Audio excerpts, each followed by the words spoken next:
I'd like to welcome all present and the viewing and listening public to the 25th meeting of the Joint Select Committee on Land and Physical Infrastructure. This meeting is being broadcast live on Parliament's Channel 11 and Radio 105.5 FM and the Parliament's YouTube channel, Parview. My name is Deruk Timal. I'm the chairman of this committee. And I would ask members of this committee to introduce themselves. We start with those who are physically present, and then we go to those who are virtually present. Lisa Morris-Julian, Vice Chairman. Simon Dinobriga, member. Dr. Ibrahim, member. Renuka Sagram Singh Suklal, member.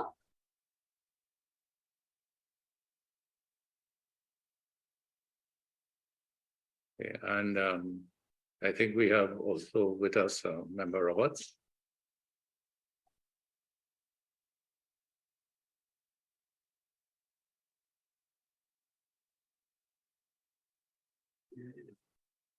Okay, so Member Arnold Roberts is with the committee as well. He had signed in, and we'll be hearing from him soon.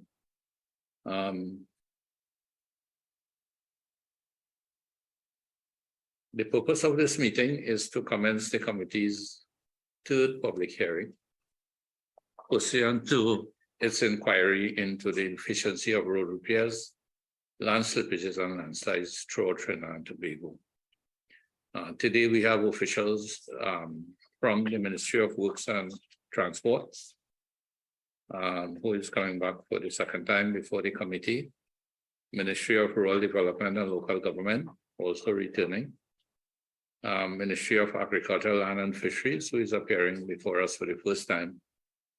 The Tobago House of Assembly, Division of Infrastructure, Quarries and Urban Development, who is also coming back to us for the second time, and the University of the West Indies, who has been with us through all three hearings. Just to remind everyone that the objectives of this inquiry are threefold: to examine the current arrangements in place for the repair of road, land slippages, and landslides, to examine the challenges faced in relation to the repair of roads, land slippages, and landslides, and to determine the recommendations for improvement in the repair of roads, land slippages, and landslides. So what I'd like to do now is to go to the respective entities who are present with us and ask for introductions from the officials who are present, and following which we would ask the chief official to just share some brief opening remarks with the committee and members of the viewing and listening public. So we go first to the Ministry of Works and Transport.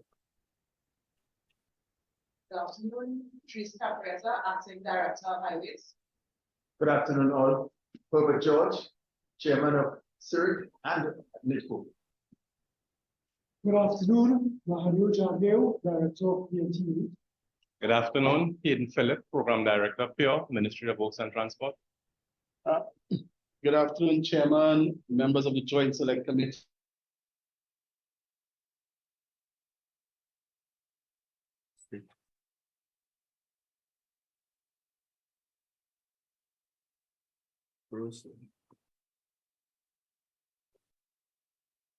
Okay, yeah, we seem to be having a bit of technical difficulty with the Ministry of Works and Transport. So whilst that is being sorted out, we'll go to the Ministry of Rural Development and Local Government. Hi, good afternoon, Chair. Peter Mitchell, Deputy Permanent Secretary. Good afternoon, members. Madhu Balro, Acting Technical Officer. Okay, thank you. Opening remarks, Mr. Mitchell. Okay, good afternoon, Chair and members of the committee. It's a pleasure for us to come back again to assist you in your continuing inquiry. And as I indicated in my statement, previously, the ministry is the coordinating entity. And of course, we do have oversight over the Rural Development Company, and we do liaise and collaborate with our stakeholders, such as the Ministry of Works and Transport. And again, we will look forward to the continuing deliberations of this afternoon's session. Thank you. Thank you, Mr. Mitchell.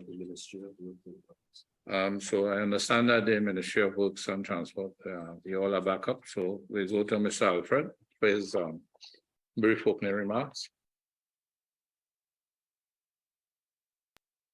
Okay. Thank you, Chair. Good afternoon, Chair, members of the Joint Select Committee on Land and Physical Infrastructure, colleagues from the other entities, the listening and viewing public. My name is Ronald Alfred. I am the Acting Permanent Secretary in the Ministry of Works and Transport.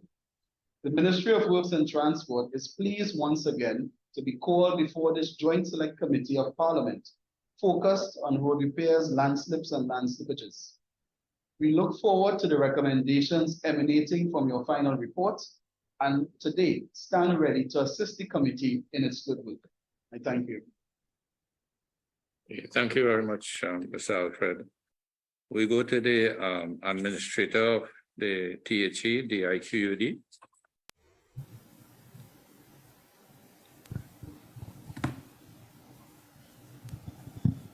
Good afternoon, Chair. Good afternoon, members. Good afternoon to the viewing and listening audience and the other entities gathered here. I am Armand Jackson. I am the administrator for the Division of Infrastructure, Quarries and Urban Development, DIQUD.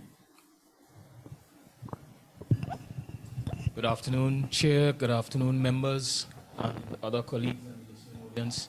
My name is Akiba Martin, Manager Engineering Design at the Division of Infrastructure, Quarries and Urban Development. Good afternoon, Chair. Good afternoon, members of the committee and the listening public and our colleagues. I'm Dr. Ellis Boris, Technical and Engineering Advisor in the Division of Infrastructure, Quarry and Urban Development. Hi, good afternoon, Chair, members of the committee, the listening public. My name is Kevin Trestrill, Specialist Civil Engineer, Division of Infrastructure, Quarries and Urban Development.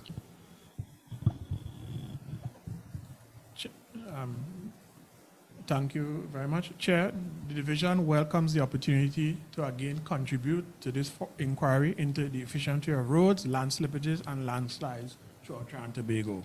This inquiry spans the core responsibilities of infrastructure development and the maintenance of road networks and drainage systems, as well as the disaster emergency response assistance, which are a feature of our operations. The forum provides the division with the opportunity to look inward and across, to listen and share with the intent of deriving practical solution to the areas specified in the inquiry. In the previous sessions of the committee, mention was made of research, standards, monitoring, and evaluation. To this list, I wish to add the concepts of organizational structures and culture, codified knowledge and process, training, and performance management. Mention must also be made of the slow pace of digitization, which is of a great concern in my division. In my brief time at the division, I have found that the aforementioned areas have a significant impact on our outputs and the creation of public value. Mr. Chair, again, I thank you for the opportunity, and we look forward to the insights and the recommendation from this meeting. I thank you. Okay, thank you very much, Mr. Jackson, and the University of the West Indies. I understand that Dr. Chedi would be joining us in a short while, but is there any other representative present from the University of West Indies? If you can introduce yourself, please. No? Okay, so they will be joining. They will be joining us a bit later on. Okay, so we go directly into the discussions and the. Oh, sorry. I think I have forgotten our first timers. That's the Ministry of Agriculture, Land and Fisheries. So we go to the official from the Ministry of Agriculture. Thank you very much, Chair. We were worried that you forgot us, but on my right, Michelle. Good afternoon, Chairman, members of the Joint Select Committee, and to the listening and viewing audience. My name is Michelle Shah, and I am the Deputy Director acting at the Engineering Division, Ministry of Agriculture, Land and Fisheries. Thank you. Good afternoon, Chair, members, colleagues, listening audience. My name is Rodney Rampisu, and I'm Acting Director of the Ministry's Engineering Division. Good afternoon, Chairman, members of the committee, and to the listening audience. My name is Nigel Grimes. I am the Project Coordinator, Technical Advisor at the Ministry of Agriculture, Land and Fisheries. Good afternoon, Chair, and members of the committee, colleagues, and the listening public. My name is Hans Friedrich. I'm the Acting Director, Regional Administration South, Ministry of Agriculture, Land and Fisheries. Good afternoon, Chair, members of the committee, and the listening audience. My name is Rick Javed Ali. I'm the Deputy Permanent Secretary of the Ministry of Agriculture, Land and Fisheries. The Ministry of Agriculture, Land and Fisheries welcomes this opportunity to appear here today before this Joint Select Committee on Land and Physical Infrastructure on the inquiry into the efficiency of road repairs, land slippages, and landslides throughout Trinidad and Tobago, and to contribute to these discussions on the management of road infrastructure as it relates to the agricultural sector. The government of the Republic of Trinidad and Tobago recognized the need to improve and expand the road infrastructure network as one of the priorities itemized in the National Development Strategy, Vision 2030. Accordingly, the Ministry of Agriculture, Land and Fisheries is mandated with the responsibility for the provision, repair, and maintenance of agricultural access roads. Whilst the MALF is cognizant of its mandate to provide quality infrastructure to the farmers of our country, we also continue to attempt to address the systemic challenges of access to sufficient capital resources and suitably qualified human resource. So notwithstanding this, the MALF team is pleased to be here today to share with you and your committee details on the management, maintenance, and repair of agricultural access roads that fall within the purview of the Ministry of Agriculture, Land and Fisheries. Thank you. Okay, thank you very much, Mr. Ali. So we'll begin our discussions, and I just want to remind members, committee members and officials to please direct your questions and concerns through the chair. Please keep your phones muted until recognized by the chair, and please utilize the raise hand feature accordingly.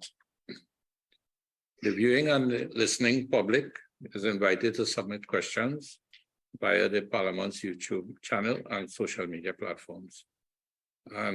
We'll try our very best to engage the entities who are here with us to respond to the questions that you submit. So I'd like to open the floor to members and to ask their questions, and we'll start with Member Sagram Singh Sukla. Thank you, Chair. Welcome, everyone. Chair, through you, I just have a few questions for the THA. And of course, this is a springboard off of the last inquiry where I believe we would have ended with this entity. Good afternoon, members of the THA. Of course, I would imagine that you would know who would be the person responsible for answering the question, but I want to take you to page 11 of your submissions. Now, at page 11, in the division's written response, it was noted to answer, in your response, to question 32, that it was actually stated in your response that the approach to determining the priority of work in the past has been a bit haphazard. So that was a statement made at page 11 of your submission in response to the Joint Select Committee's question number 32. And of course, that statement, again, for the record, is that in the past, you noted that the determining priority projects has been a bit haphazard. However, there is no further evidence in the submissions relative to this process being a haphazard one. I am interested in just, probably you just expanding on that statement, why it is that the division would have come to that particular determination. Any member of the division is welcome to answer this question. Okay, good evening again to you, member. In response to that question, I could see that we, during my tenure at this position, I observed that in the past, projects were indeed sometimes selected from using methods that weren't standardized, but and hence the word haphazard. But recently we have undertaken to develop a more standardized method of selecting projects involving a scoring matrix in which we look at various criteria on which to determine how exactly we score and we look at the project and assess them. And if I may, I would just run through some of the criteria that we are currently looking at. One, we would look at the number of residents that are affected. We'd also look at if there's a special case in terms of whether there are minors involved, elderly persons, people who are injured and therefore do not have the capacity. We look at that as special cases. We also look at the likelihood of the situation worsening, or if there are losses that could be incurred, such as whether or not there's an immediate possibility of loss of life. We also look at whether a public road is involved or private property or vice versa. In the case where a public road is affecting a private person, private property, that would be given the highest priority under that criteria. We also look at the THA's liability in terms of its legal exposure in certain matters, whether there's a possibility of us being sued for negligence or any other tortious application of the law. We also look at the level of assistance that is requested. In some cases, we have found that persons are offering to provide some of the resources. We look at that as one of the ways that we could assess the priority that we should give to the project. Of course, where assistance is offered from the public would be viewed in a positive light from where we are concerned. And finally, we also look at the time that the matter would have been outstanding. So collectively, we have devised this matrix, and we have coming up with, from there we would develop a weighted scoring system, and each project would be given a score, and this would be taken to the upper management for final decisions to be made. And this is the direction, in a nutshell, that the division intends to move forward with how we assess and look at projects. So Okay. No, go ahead. Yes. No, go ahead. Yeah, so Sorry. going forward, it is our intention to move away from that haphazard approach and engage in a more meaningful and structured, evidence-based kind of method. Well, you actually went on, so thank you much for that explanation, because coming out of the first question, which was the statement that you all would have made relative to process being haphazard, was my follow-up question, which was to ask you, of course, what steps and what measures has since been put into place to remedy that finding. So I'm pleased to know that at least to date, so there's now, well, you have implemented a system. However, you just mentioned that, upon this process now being applied, the recommendations then go to upper management. Can you explain that process to me? So you would be on the ground, you will do the investigation, you will determine a list of priority projects. It Yes. goes to upper management, who then is going to decide.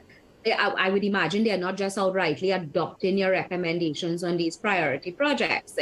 They would then review the projects and then make a determination as to what project is going to come first, which is going to come last. Is that the process that's going to happen? Because you mentioned it's now going to go to upper management. All right. Well, I'll allow the administrator to respond to that. Okay. The system that we are trying to implement, it's based on the World Bank has an infrastructure prioritization framework, which deal with like social issues.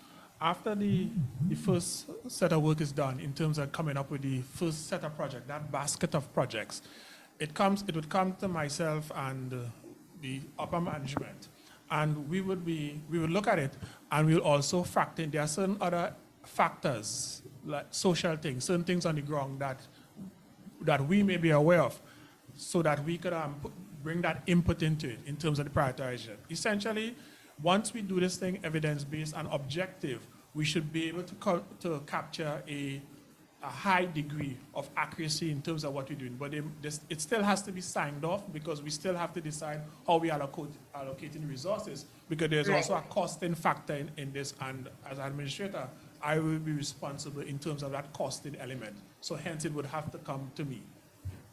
Okay, and well, I would imagine that this standardized process applies to roads, landslips, and landslides. That holds all of those three major categories of projects, correct?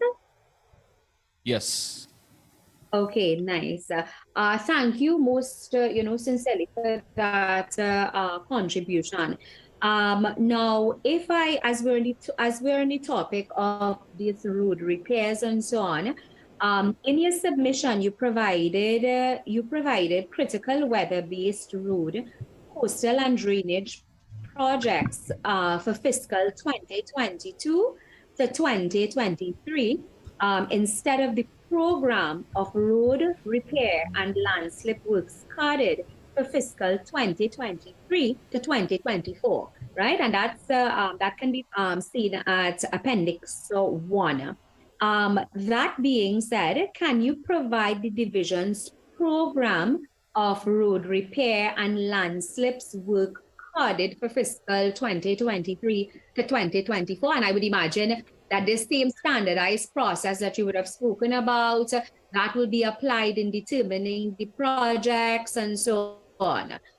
Can you then provide to us that information, the works carded for fiscal 2023 to 2024, and road repairs, that is, and landslip, road repair and landslip? Chair, we could provide this in writing subsequently. Yeah. Okay, no problem. But you all have though. I mean, even though you would provide it in writing, have you all started compiling those projects for road repairs and landslips, and started that process, that that standardized process that you spoke about, where you're able to assess projects at different levels and then determine the priority projects? So yes, I understand that you provide the list in writing, but have you started that process and at least compiling the data before you can have your list of priority projects for road repairs and landslips? Have you started that process though? And if you have, where are you at in collecting that information? Chair, may I submit and say that this list that we have here, these projects that we have here, they are, many of them, we have a little funding, we have a significant challenge in terms of funding. So many of these programs that we would have submitted here to you, you will find that some of them goes into the 2023-2024 fiscal. This list that we have here, it was it was further refined by the priority matrix that was mentioned previously. So a lot of the activities you see in here, we still have to do some more work in terms of them. So what we are trying to do, we are trying to move towards a system where we have a more medium-term look at some of these projects and programs as opposed to the one-year horizon. The challenge and the reason why we have been doing that is because we're having some challenges in terms of funding some of those things. Because in terms of the budget process, after you submit all these things and you submit your requests, we still have to wait on the budgeted process to know what is our allocation. And after you do that, you have to still go and reprioritize in terms of what you want to do. So what we would have here is an indicative list in terms of the activities that we would like to do, and the priority in terms of that 2023 going forward would be the ongoing and some of the emergency activities that coming forward. Okay. Chair, through you then, since, well, I accepted the submission, but that's just my personal opinion. Chair, through you, since the division is asking to submit that list of priority projects for fiscal 2023 to 2024 in writing, through you, Chair, can I also request that they provide the commencement and completion dates, Chair, in writing for the critical weather-based road, coastal and drainage projects that was identified in Appendix 1 of their submissions? And through you, Chair, if they can also identify the challenges that the division faces in initiating works. Now, I heard a lot about resourcing. So I would imagine that would be one of the challenges that the division is technically saying that they're facing in the initiation of these projects. But if we can also get in writing a wholesome description of the challenges that they face in the initiation of these projects, Chair, I will appreciate that. Chair, can I continue? Member Ibrahim has a follow-up question, so no problem, Chair. I can give way. Yeah, and then we come back. Thank you, Chair. Good afternoon, all. This question is a follow-up for the THA aspect. Seeing that there is this prioritization levels and of course the budgeting allocations and that comes afterwards. My question is, it's coming back to the word haphazard.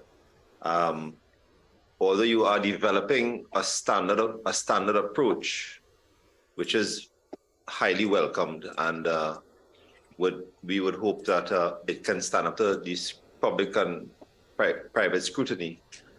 It seems to me that Tobago has a lot of, just from what I'm hearing, prone to land slippage activity. I would like to ask the question, what is the frequency of the landslips that happen in Tobago? What are the areas? And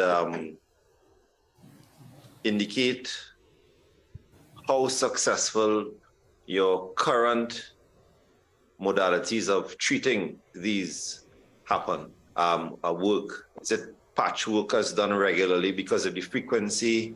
Do you get to do this on a modular basis? And what technologies are utilized to repair land slippages?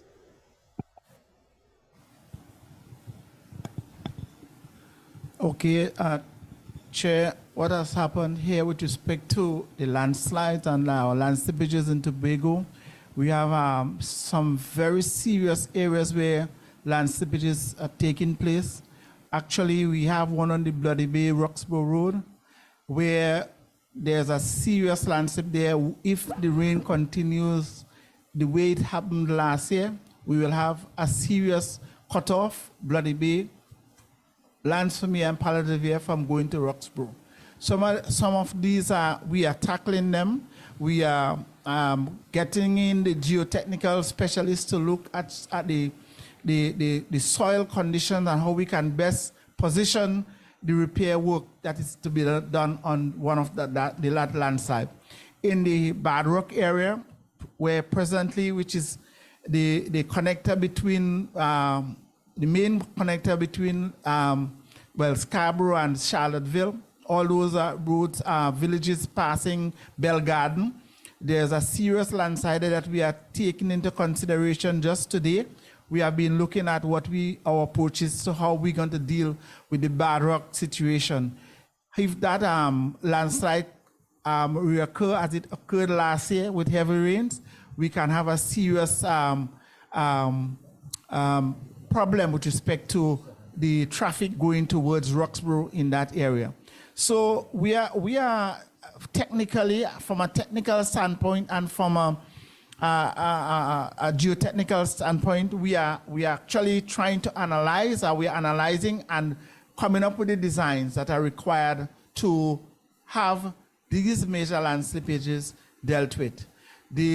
We hope that before the year is end, although we have our financial challenges, which we hope that we can able to resolve by more money coming into the system, we are hoping that we can tackle the Bad Rock landslide area where we can widen that road and enable the traffic to flow more smoothly between the area there from Bell Garden into Roxborough, as the case may be. There are other land slippages, particularly in areas that are like subsidence has taken place, like in the Scarborough Secondary School area that has been old, and we are still looking to see whether we can restore trafficability behind the Scarborough Secondary School down in the Scarborough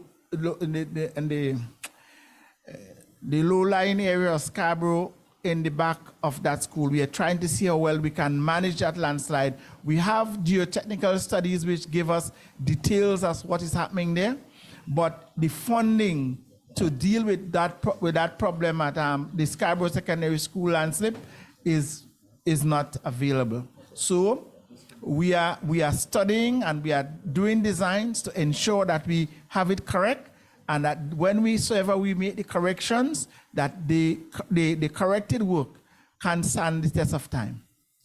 Thanks. Chair, may I follow up, please? Yeah, sure. Yeah. Chair, since 2019, we have been working with TIMA, collecting data in terms of landslides, and we would have had 27 landslides in 2019, we would have had 47 in 2020, and we would have had 54 in 2021. In 2022, we have 408, but the reason for that jump could be due to better reporting, better recording of information. We actually work with TIMA, and they would produce an incident report with all those landslides. So we are more aware in terms of where the problems are. We're trying to move to a system where we digitize and document this information so it could be readily available. Thank you, Chair. Chair, through you. As much as it is appreciated, I mean, what you're seeing there, even if it is the efficiency of reporting is high up there, it's definitely a need to categorize your level of slippage. Your lead mentions that 2 major or 3 major slippages. The figures that you have quoted just now speak towards a voluminous. So I think it answers my first question with respect to the frequency of land slippage in the Sister Isle. As it applies to the fixing of these slippages and the engineering, it seems that you're pretty strong on the collection of data and the reporting of such. However, when it applies to solutions and the completion of works and the doing of works, this question is going to be twofold. Do you engage independent contractors for the repair? Do you engage, for example, the Ministry of Works of Trinidad and Tobago for expertise in design with respect to engineering? Do you And of all those hundreds of land slippages that you've quoted from 2019 to current, what percentage have been fixed to date? Mr. Jackson? Okay, I'll come in here. Now, with respect to seeking technical advice from the Ministry of Works, we have no challenge there. We are collaborating. I know some of the engineers working there. We do collaborate at times with respect to, and at least one of the persons who we sometimes speak to, Mr. Hayden Phillips, is there on the works team. So we have a collaboration point there. We also want to indicate that the Tobago engineers can at least do some of the work. I'm not putting that down at all, because we have gone to the same universities that most of the other engineers have gone to, so we have that capability to deliver from a technical standpoint what is so required to design for our landslides. So the collaborative part, where we probably may need some input with respect to specialist engineering, we do bring in contractors at times or consultants at times, and we do work with them, and we advise them as well as the advisors as to how as on the way forward. So our engineering capability here in Tobago is second to none. So we are going to continue to do as best we can and seek information wheresoever it's required to move our technical standard up the ladder. Thanks.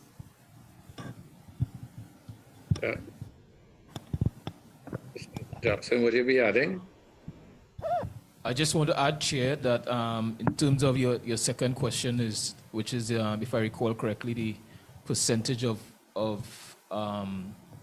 actual execution of solutions, we would say that I don't have the exact figure, but I would want to lean on the lower side primarily because we have traditionally been constrained in terms of cost and available funding and other resources. Okay, thank you.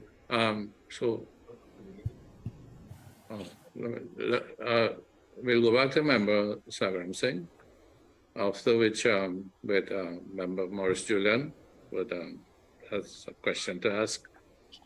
And Yes, then Chair. we'll go back to Member Ibrahim afterwards. Yes, Chair, just, the last submission ended with speaking about, the resourcing issue again, and other challenges that the division face. Chair, of course, through you, in the THA's submission, they identify as reasons for delay in Landslip's works that the division faces another challenge, which is that of insufficient human resources and equipment to meet the demand and the current, and they also spoke about, current compensation packages for cost. Staff is one of their significant challenges. Chair, this is in response to question 5, and it's found on page 3 of the THA's submissions. On the point of the human resource aspect, can the division provide the number and type of human resource personnel that the division is currently short of? And describe, and a second question coming out of that is describe the interim measures being taken to address the shortfall in human resource personnel at the division. And I say that because, well, of course, I'd have to know what are the areas in which you have a shortfall in human resource. But we always hear young people complaining about not finding work and jobs being so difficult.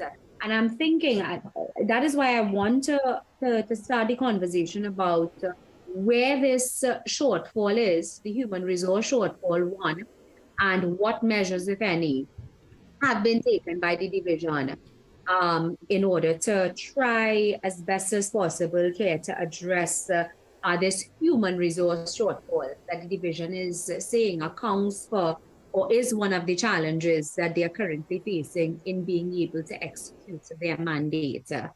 Thank you, Chair.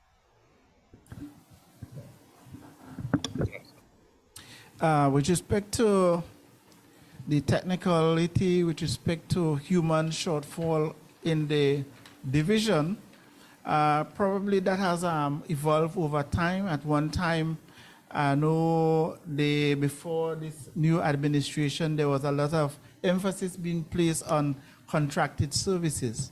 And because of that, it's apparent from what I've seen that some of the technical resources that were supposed to be here in the division to at least man our operation has depleted, particularly in the mechanical section where where the division were at least supposed to have its own equipment and things like that. The human resources in that area from a technical standpoint has been depleted.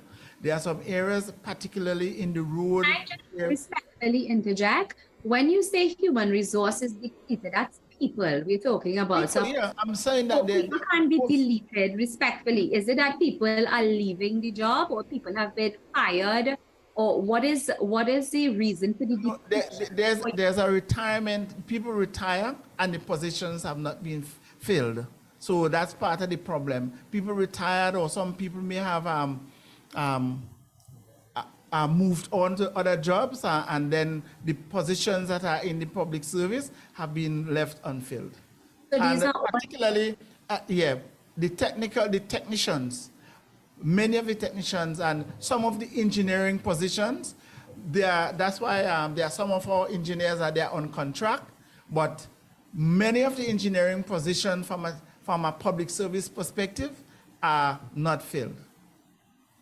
And what has the division done to advocate so far? Or has any interim measures been put into place in order to remedy this situation? Well, but Chair, before we move on, Chair, respectfully, would you all be able to provide us though with a comprehensive list of this shortfall, because it is identified in the submission as one of the major debilitating factors, and I'm interested in just seeing that list so that we can know what are the public service positions that you have this shortfall in, probably what are positions that could have been.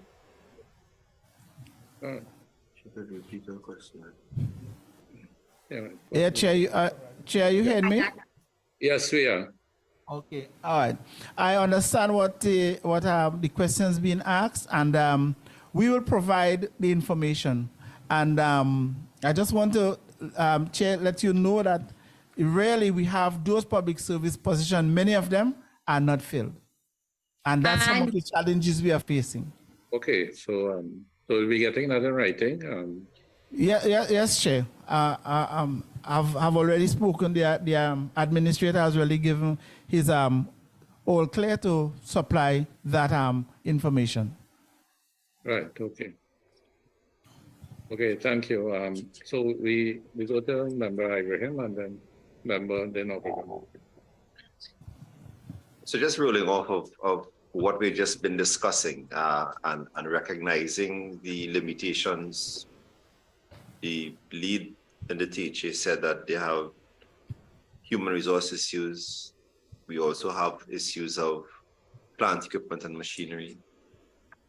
We have issues of, in your submissions, materials as well. We also have a backlog of work in this style with respect to land slippages. We are now, and the lead did mention that, he fears inclement weather this year could actually make some communities cut off from main parts. How are you all dealing with unplanned developments and incidences as it arises, if it is that you're facing such a level of shortfall in many areas? I would like to just find out how you go about dealing with real-time problems And it comes back to one of my initial questions. Because of this lag, because of the issues you have mentioned, have you found yourselves just tabulating and recording the incidences, or are you doing patchworks minimally to allow usage of these roads around those landslides? Hi, good day, everyone. In response to your question, Sue, well, as the incidents occur, as mentioned, we have a very robust reporting. So as these incidents occur within an hour, hour and a half, we are aware of them. We mobilize teams immediately to at least allow passage or to clear up the landslides. In the medium term, we collate all that information. We do preliminary design work, we cost it. And then in the long term, we look to prepare to put it in our matrix and try and get the project done. So we're actively always looking at the landslides, actively having designs done, actively costing them for execution. Mentioned previously, one of the challenges is, of course, the funding to execute the projects. You mentioned unplanned development, and that does deserve a point. One of the issues that we have realized is unplanned development contributes greatly to the landslides and the other issues that we have. Person structures are generally, if they don't go through town country, you find that they lack structurally and they're more prone to damage. Persons build on hills and hillsides, no proper stormwater control from their houses. So that is an ongoing challenge that we currently have. And we always liaising with town country and other agencies to try and assist or inform persons of what they should or should not be doing. Okay, thank you. So we have been engaging the IQUD for quite a while, but member De Nobrega has a question as well. So we'll pose that question and then we'll move on. Thank you, Chair. Good afternoon, gentlemen. Thank you for appearing before us. One of the issues that you all would have highlighted in your submission was also the issue of in-house equipment, and that you found yourself having to rent equipment. Having led a regional corporation, I know exactly how challenging that can be. I'm wondering, firstly, if you could inform the committee as to the amount of equipment that you have operational on hand, and how much equipment you do have to find yourselves renting or leasing. And also, if you could give us some idea as to what the uptake has been on the sister isle with regards to contractors registering themselves with the Office of the Procurement Regulator, and if that has had any impact on your own operations.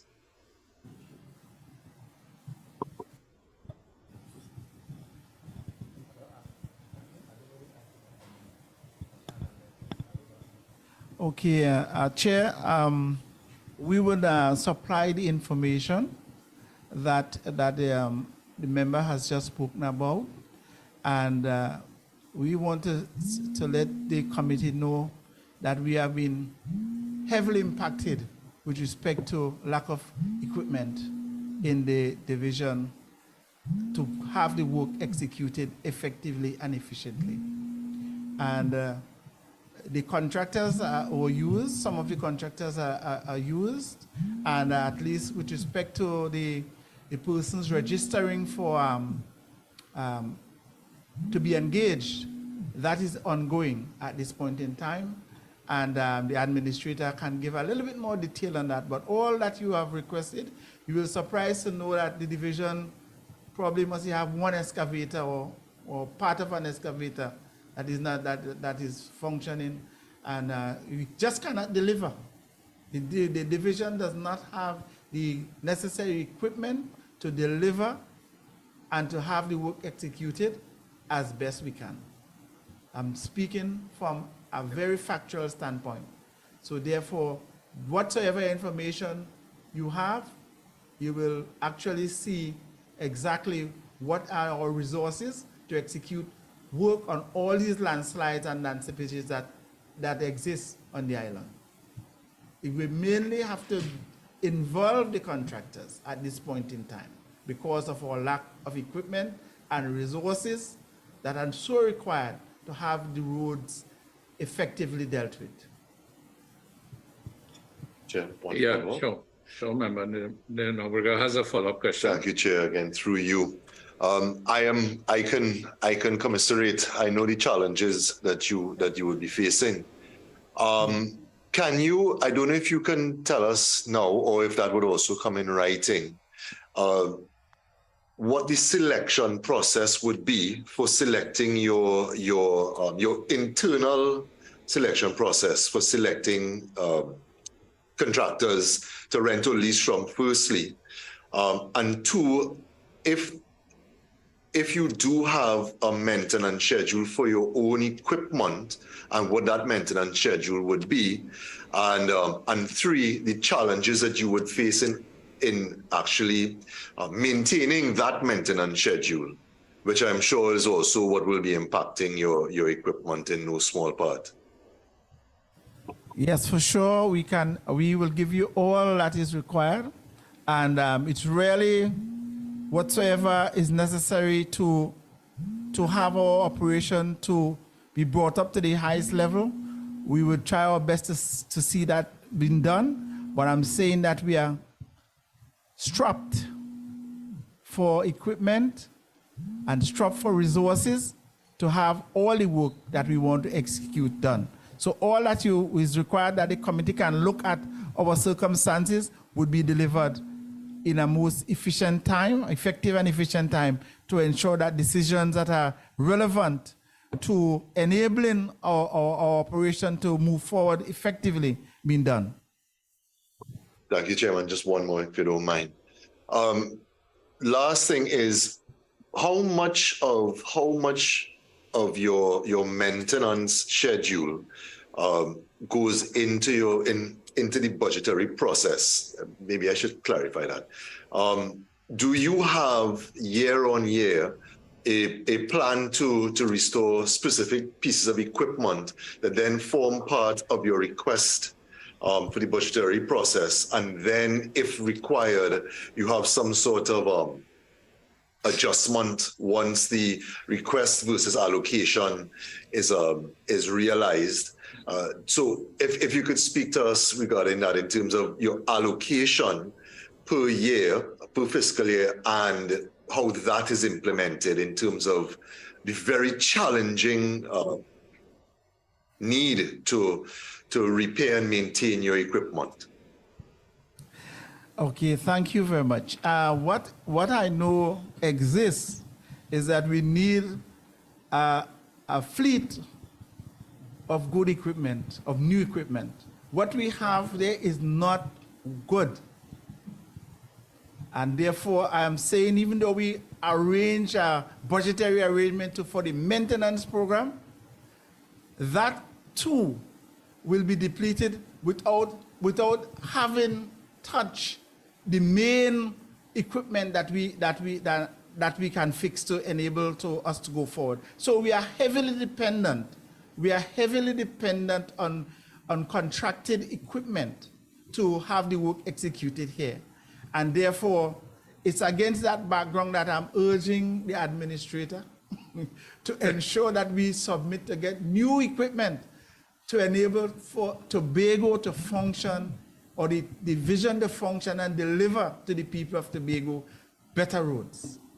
So the budgetary arrangements have been done as you said, at least as you have indicated, but the repair of all equipment will when you fix one part, the other part goes bad, and therefore you end up now cannibalizing some to keep some going. And therefore, the best thing at this point in time is to sell what we have, auction off what we have, and bring in a brand new set of equipment to enable us to function effectively and efficiently.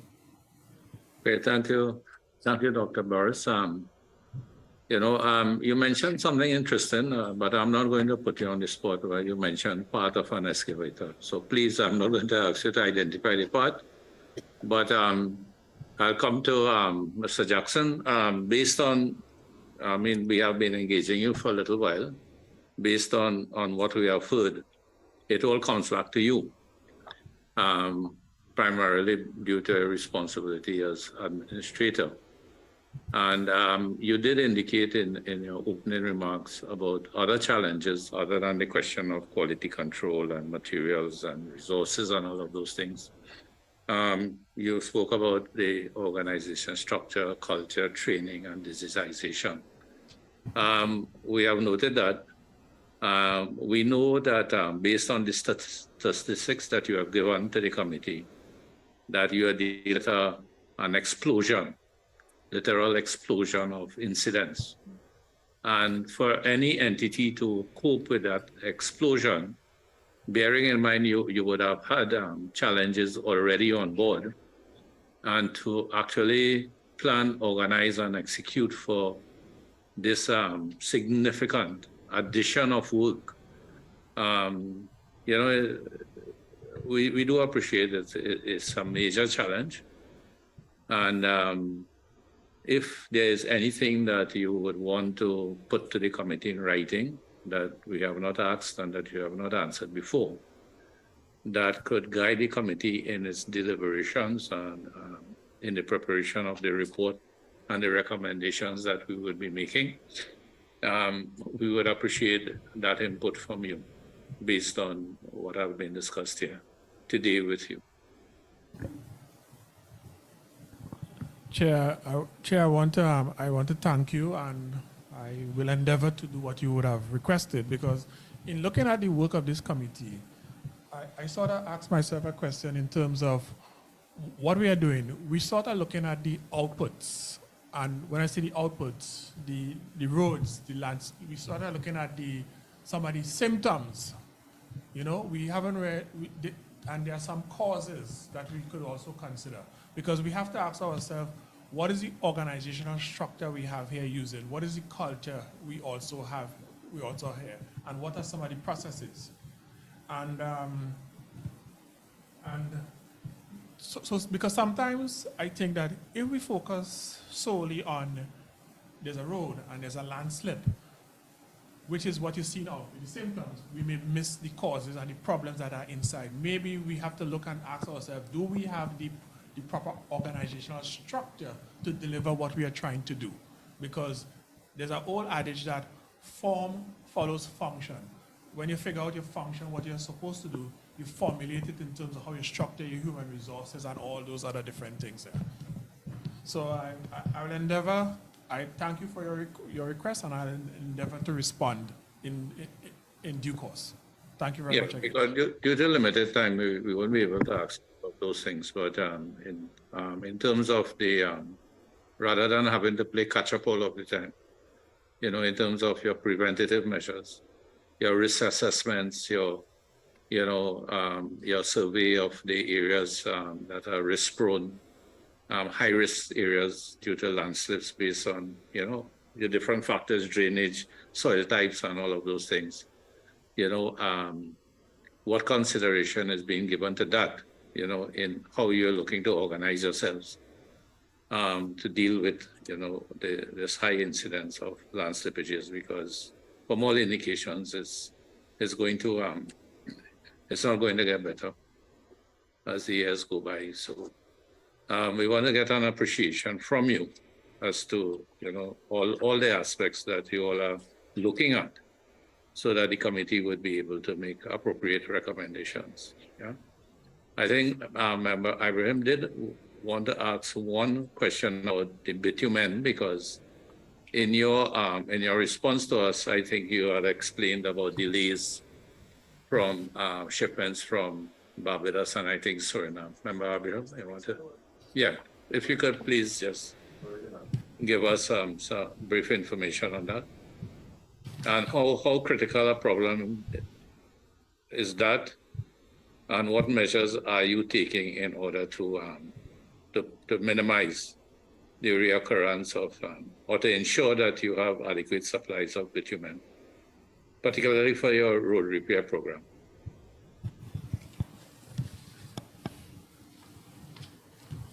Yeah, Chair, with respect to the supply of bitumen, we are challenged at times, but we are still having some level of delivery, and we have a asphalt plant that we have mix our bitumen with whatever aggregate we have. So that part is going on fine, but we still need to, the condition of the roads here needs some greater attention, and therefore we probably need a greater supply of bitumen to ensure that we bring the roads here up to a higher standard of performance, so our vehicles will not be damaged, or when the visitors come in from Trinidad and elsewhere, and the damages that the Water and Sewage Authority is inflicting upon our roads because of their old pipes, etc., is creating a significant challenge for our road repair program. We just hope that we can able to at least up our bitumen supply, although I know that probably is coming from not local but international, but we still need to at least increase the bitumen supply so we can able to bring the roads back up to a reasonable or international standard. But who do you get your bitumen from? Who is your supplier or suppliers? I don't have that information exactly here now, so that could be supplied to your chairman. Okay, if you can please provide us with that in writing. Yeah, sure. Okay, and also at the same time, if you could offer the committee any specific instances, maybe identifying the bottlenecks that you experience with regard to the supply of the bitumen. Yeah, okay, Chairman. We'll do so. Okay, so thank you very much, gentlemen. Please, we'll come back to you later down. But I'd like to go now to the Ministry of Agriculture, and then we'll engage Ministry of Works and Transport and Rural Development and Local Government. So,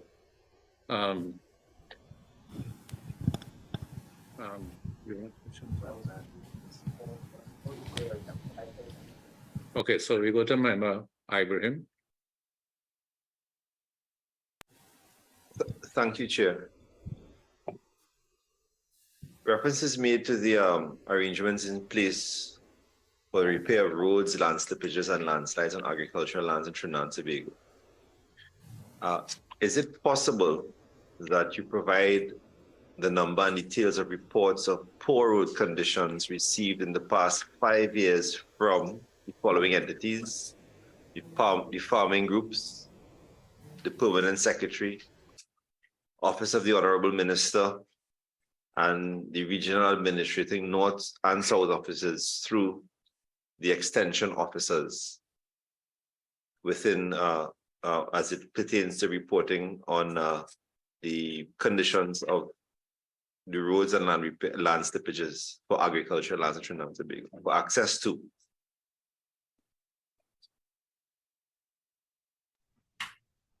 Thank you, member, for your question. If I'm to reiterate or just to clarify, you are requesting a listing of all the reports made. This is prior to even consideration of whether or not they form part of the recommendation of the ministry. So you want a listing of all reports that have been made from all the various entities.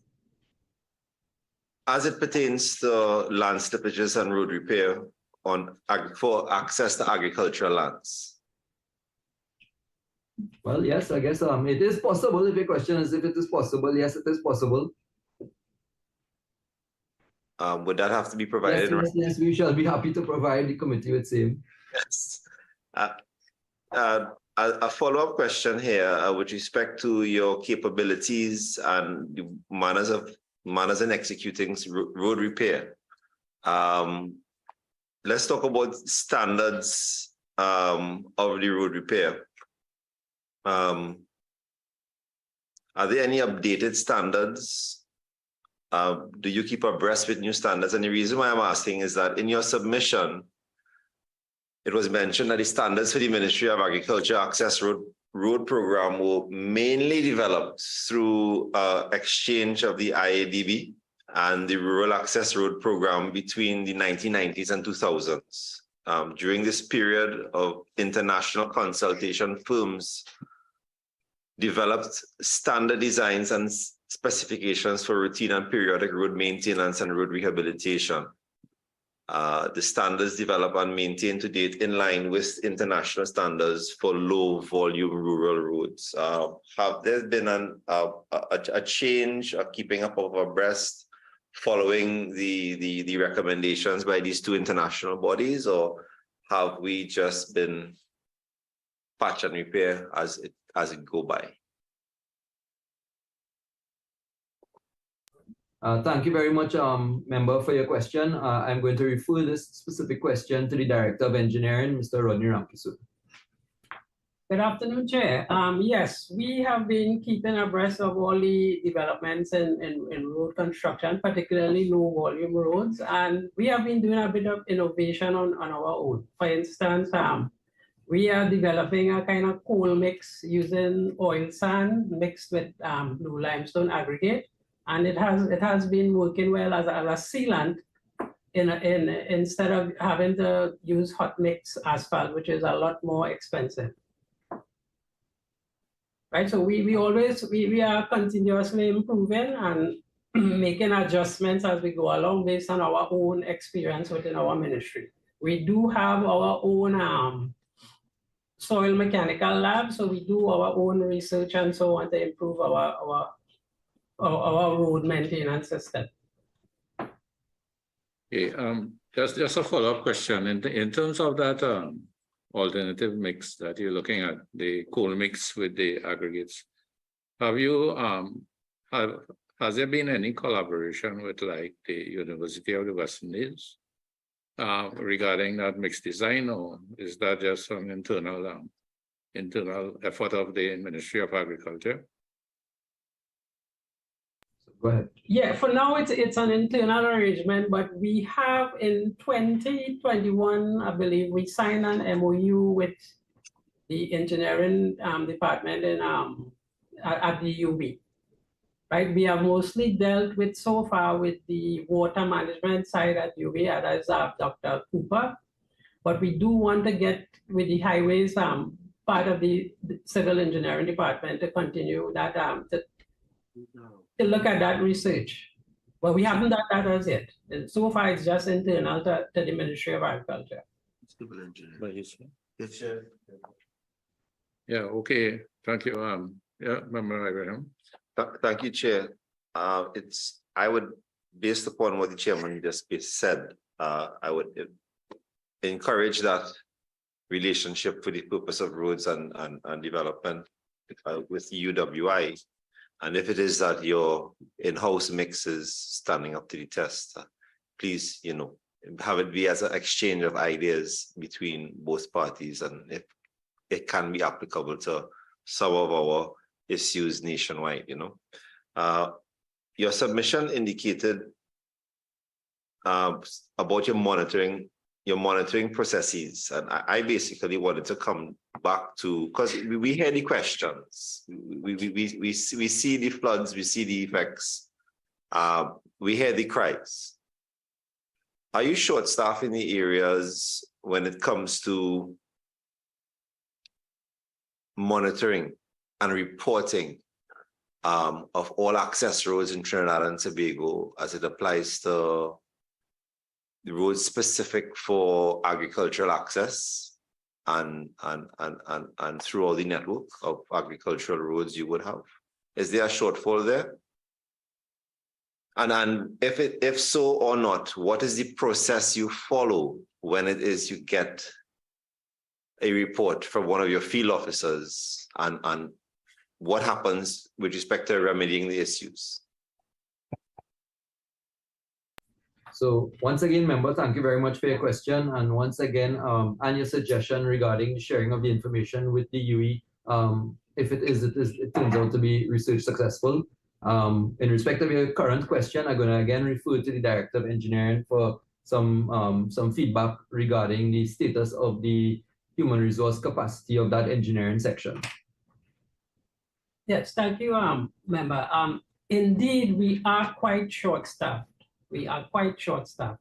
We have been engaging through our HR department here to try to fill some of the vacancies for our junior engineers, but we have largely been unsuccessful. So what we do, we try to do interim measures where we do short-term contracts for engineers, site supervisors, and that kind of thing. So it is definitely a problem.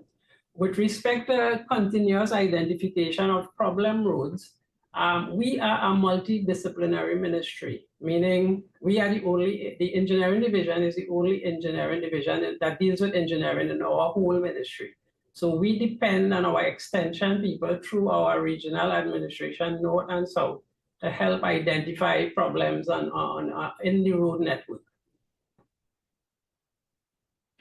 Kevin, if I may, seeing that HR challenges are there, and I'm talking about more the monitoring and the reporting. We have entities in Trinidad and Tobago that have adopted policies and have gone a little further, recognizing such HR limitations. I know your network is wide, but the nation depends upon it for food. Have you ever considered the usage of new technologies such as drone technologies for monitoring the effects and the status of roads for the purpose of ensuring proper arteries for agricultural use? Thank you again, member, for your suggestion and your question. And the answer to that question is yes. In fact, the Ministry of Agriculture has in fact considered in some of the divisions, more than one of the divisions within the ministry have made proposals in the last fiscal or maybe the last two fiscals for the investment into capital expenditure investment towards drone technology for utilization primarily through the extension offices, so that the monitoring aspect could be improved using the benefits of technology, digital technology. Further to that, the ministry has given these requests coming across from the various divisions. The ministry has in fact contemplated and is in a state of almost making a decision as to the creation and establishment of a specific unit that would manage drone technology. That unit is intended to be housed through the mapping, surveys and mapping section of the ministry, because they are the most technically proficient members in terms of processing the data that is captured and then generating usable information from that data to then supply to the relevant extension offices. So yes, we are considering the usage of drone technology. It is on our horizon. We have made provisions in our draft estimates for the allocation of funding, if it is that we receive the funding, to be invested so that the ministry can improve its data collection mechanisms. Okay, thank you, Mr. Ali. So I go to Member Morris Julian. Thank you very much, Chairman. Chairman, through you to the Ministry of Agriculture, Land and Fisheries. I am particularly interested in the agriculture road program because I have an area that is considered rural, right? And one of the questions I have is a very basic question. How do you determine, and also for the very, to me, innovative mix, can I get a time, before I go into my other question, can I get how long it lasts? Is it a year, 2 years, 3 years, 5 years? Because I have some potholes I could possibly use that mix in. So I'm interested in that. Do you have any feedback on that? Thank you, member. The Director of Engineering will try to give you a time frame associated. If I could say so myself, if it is well done, it will last quite long. But remember, in repairing a road, the final sealing layer is not the only determinant of how long the road will last. It depends on your drainage and your base and sub-base layers and so on. But to answer a short answer to your question, it could last very long, all things being considered, if it is well done. Do we have any examples of any particular areas that we use this this mix? Throughout our road network in the last 10 years, we have been using that. So you will have in your constituencies are REMA, it probably will have some pretty close to WMR. I just look at REMA. Okay. Sorry about that, member. Yeah. All right. So I also want to ask about the monitoring process. Your submission indicated that the monitoring process normally consists of an officer who's on site to monitor the execution of works. This officer is supported by an experienced site supervisor and/or engineer who provides technical guidance with respect to the works. However, the monitoring process has been impeded by staff shortages. So if possible, can you provide the details of the number and type of staff that the ministry is short of, which has impeded the monitoring process of works? Well, member, thanks again for your question. I may want to provide the committee with this in writing, but just as a short brief, in the engineering section of the ministry or the engineering division of the ministry, there are currently 5 officers that comprise that division out of a total of 23 positions, meaning that we have 18 vacant positions. But if you are asking for additionally the extension offices as part of the entire monitoring process, then I will have to tally those numbers and provide the committee in respect of the vacancies. Thank you. Suffice to say that the ministry is all in all in a position of critical short staff arrangements in the permanent established positions for dealing with the monitoring and evaluation of this particular aspect of work. Through you, Mr. Chairman, have you availed yourself of the OJT program with the engineers and these young people who would sign up, waiting for the opportunity to work and get the necessary experience? Has this been something you do have access? Thank you again, member. I will refer this question to Director of Engineering. Yes, at engineering, we have luckily had contact with the OJT people, and we do have OJT engineers, civil as well as mechanical. And we make the optimum use of them. Of course, we can't depend on them. Remember, they are coming to us basically for training. For a fixed period. For a fixed period of 2 years each. 2 years, yeah. Okay, but I know we all have to start somewhere, right? So I think it's nice that you are engaged in that particular program. One last question, through you, Chairman. Someone writes in and they say that they want an agriculture access road parallel to the highway. For example, if the land is next to the highway, right? And what would constitute this request being entertained?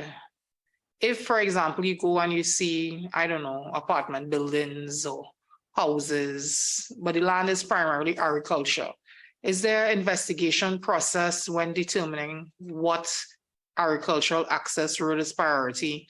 And I'm asking, yes, I know there is one, but for the listening and viewing public, can you just give us the process, what you would look for?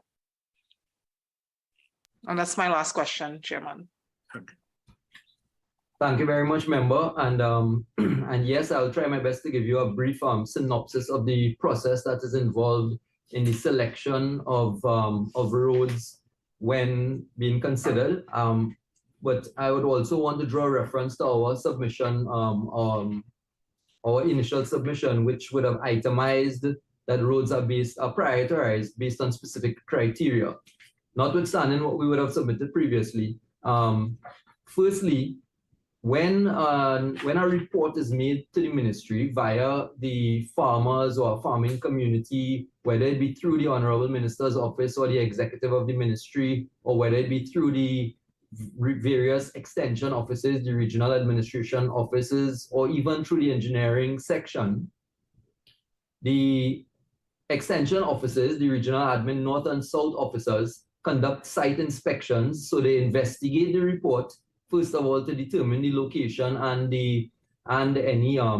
all of the relevant factors. They would look at the type of farming and the number of affected farmers, assuming that it is an agricultural area. They would look at the acreage of the farming area. They would look at the acreages that may be under protection. For example, if it may be bordering line with the forest or forest reserves. They would look at land tenure as one of the issues. So whether or not the lands may be actually privately owned, or if it is that it may be in informal occupation. They look at the existing infrastructure. So in your scenario with the proximity to the highway, that would mean that there's existing infrastructure nearby. They would look at community initiatives and entrepreneurial initiatives, amongst other factors. Now, after that site inspection has been conducted and all of these factors have been considered, a report is prepared for each of the site visits, for each of these respective potential areas or potential roads. And that report is shared with the engineering section. The engineering section would then have to consider and add the element of cost to the entire scenario, the entire proposal. So based on the length of road or the conditions, the physical conditions that exist, the engineering section would apply their technical expertise towards developing a cost to construct or repair such road or such landslip. And then after that, in communication with the extension offices, a ranked listing, or for want of a better word, a priority listing, is generated and shared with the executive of the Ministry of Agriculture. Since COVID, it should be noted that since COVID-19, there have been strategic focus on ensuring that the priority roads have been related to food crop roads. And it is also probably of note to the committee that this listing is updated every 2 years. The last listing that was prepared was generated in 22/23. Right, and then finally, I mean, in terms of the selection of roads, the scope of works prepared by the engineering division, and historically, works were procured through the Ministry of Agriculture, through the procurement unit, or through the Central Tenders Board, depending on the quantum of the expected expenditure. However, given the passage of the Public Procurement and Disposal Act, the MALF will now be guided through the prescriptions of that legislation. Thank you very much, through you, Chairman. I really, truly appreciated that very thorough explanations, because I will cut this, paste this, and repeat it. Thank you very much. Yeah, Ms. Ali, thank you very much. I think the public in general is not really fully aware of the extent of engagement that the ministry has with regards to roads, in particular the agricultural access roads. From what you have told us and what you have presented us in writing, it's a significant part of the work of your ministry. Could you indicate to us, approximately what percentage of your expenditure goes to road upgrade, road repairs, road rehabilitation, agricultural access roads? And two, what you were explaining to the member previously in terms of the listing and the priority listing and the 2-year cycle, would it be possible to provide the committee with that listing so that we can have an appreciation of how we go about this exercise? So yes, Mr. Chair, it would be possible, and we will be happy to so provide the committee with that listing of the priority roads, the most recent or the most current listing, the 2022-2023 listing. So we shall so provide in writing upon completion of this sitting. In respect of your other question, the Ministry of Agriculture undertakes roadworks through three separate and apart, three independent sources of funding. So we have recurrent expenditure, we have the development program, and then there's also the agricultural stimulus package.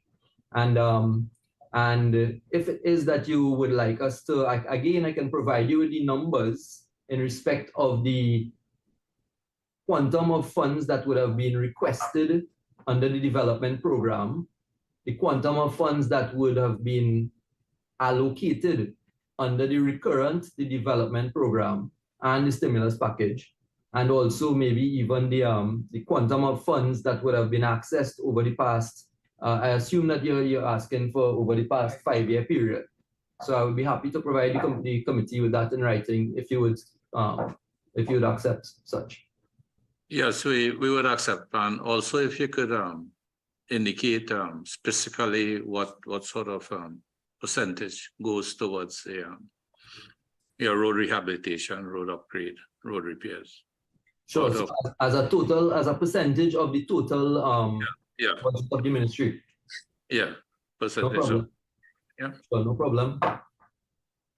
Okay, and then if you can also, in terms of, I know you listed some of the challenges you have with your human resources and filling the positions with regards to the within the engineering and the technical departments. But outside of the OJT are there any specific strategies that you all have looked at in order to address this problem?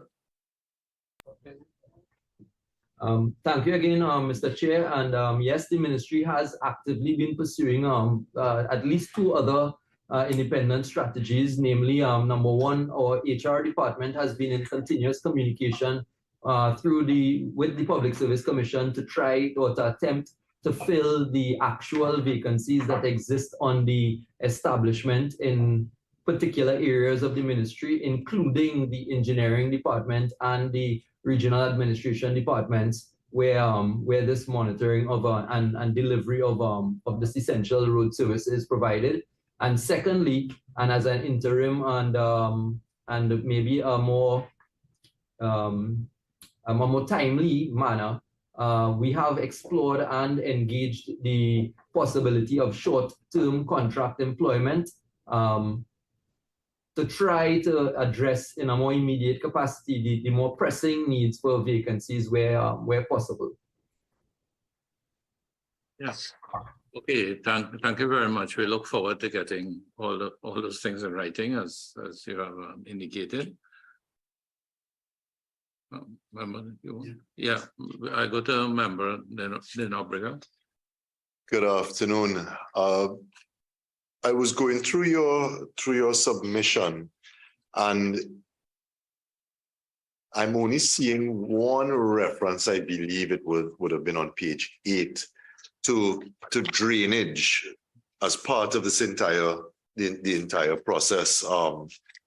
And I think we can all agree that the average person will see a correlation between drainage and road degradation or landslips.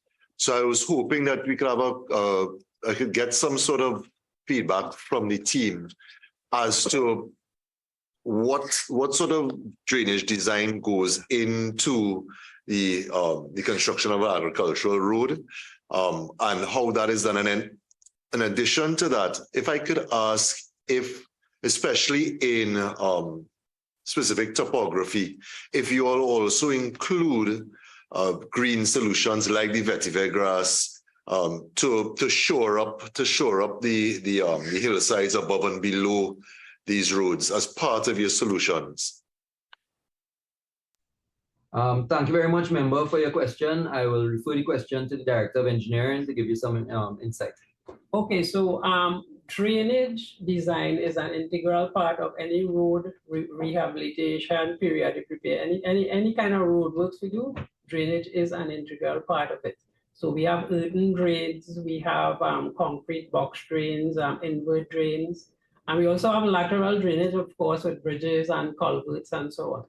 So the short answer is yes, drainage is very important in our roadworks. With respect to green technology, when we work in, as you say, in steep areas and we have steep slopes, we do try to come up, we do have soil conservation methods that we recommend to the farmers, and we also do use the vertebrate grass to help stabilize slopes as well. Okay, thank you very much, Mr. Ali and your team.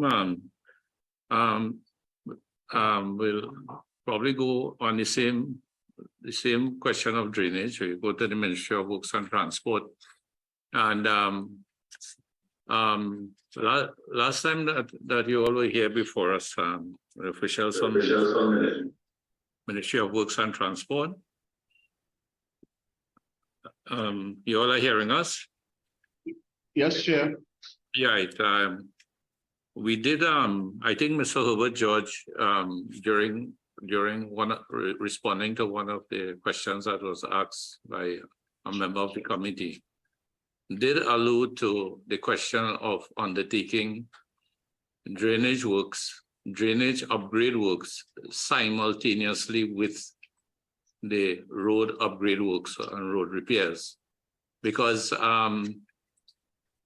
I mean, we are all aware that it's a common complaint outside there from the public in particular, and observations that we come in, a road is repaired, and the factors that contribute to the degradation of the road, mainly the drainage, it is not sorted out at the same time under the same contract or the same exercise, but it is left for maybe another crew or another ministry to see about, or another department within the ministry to see about.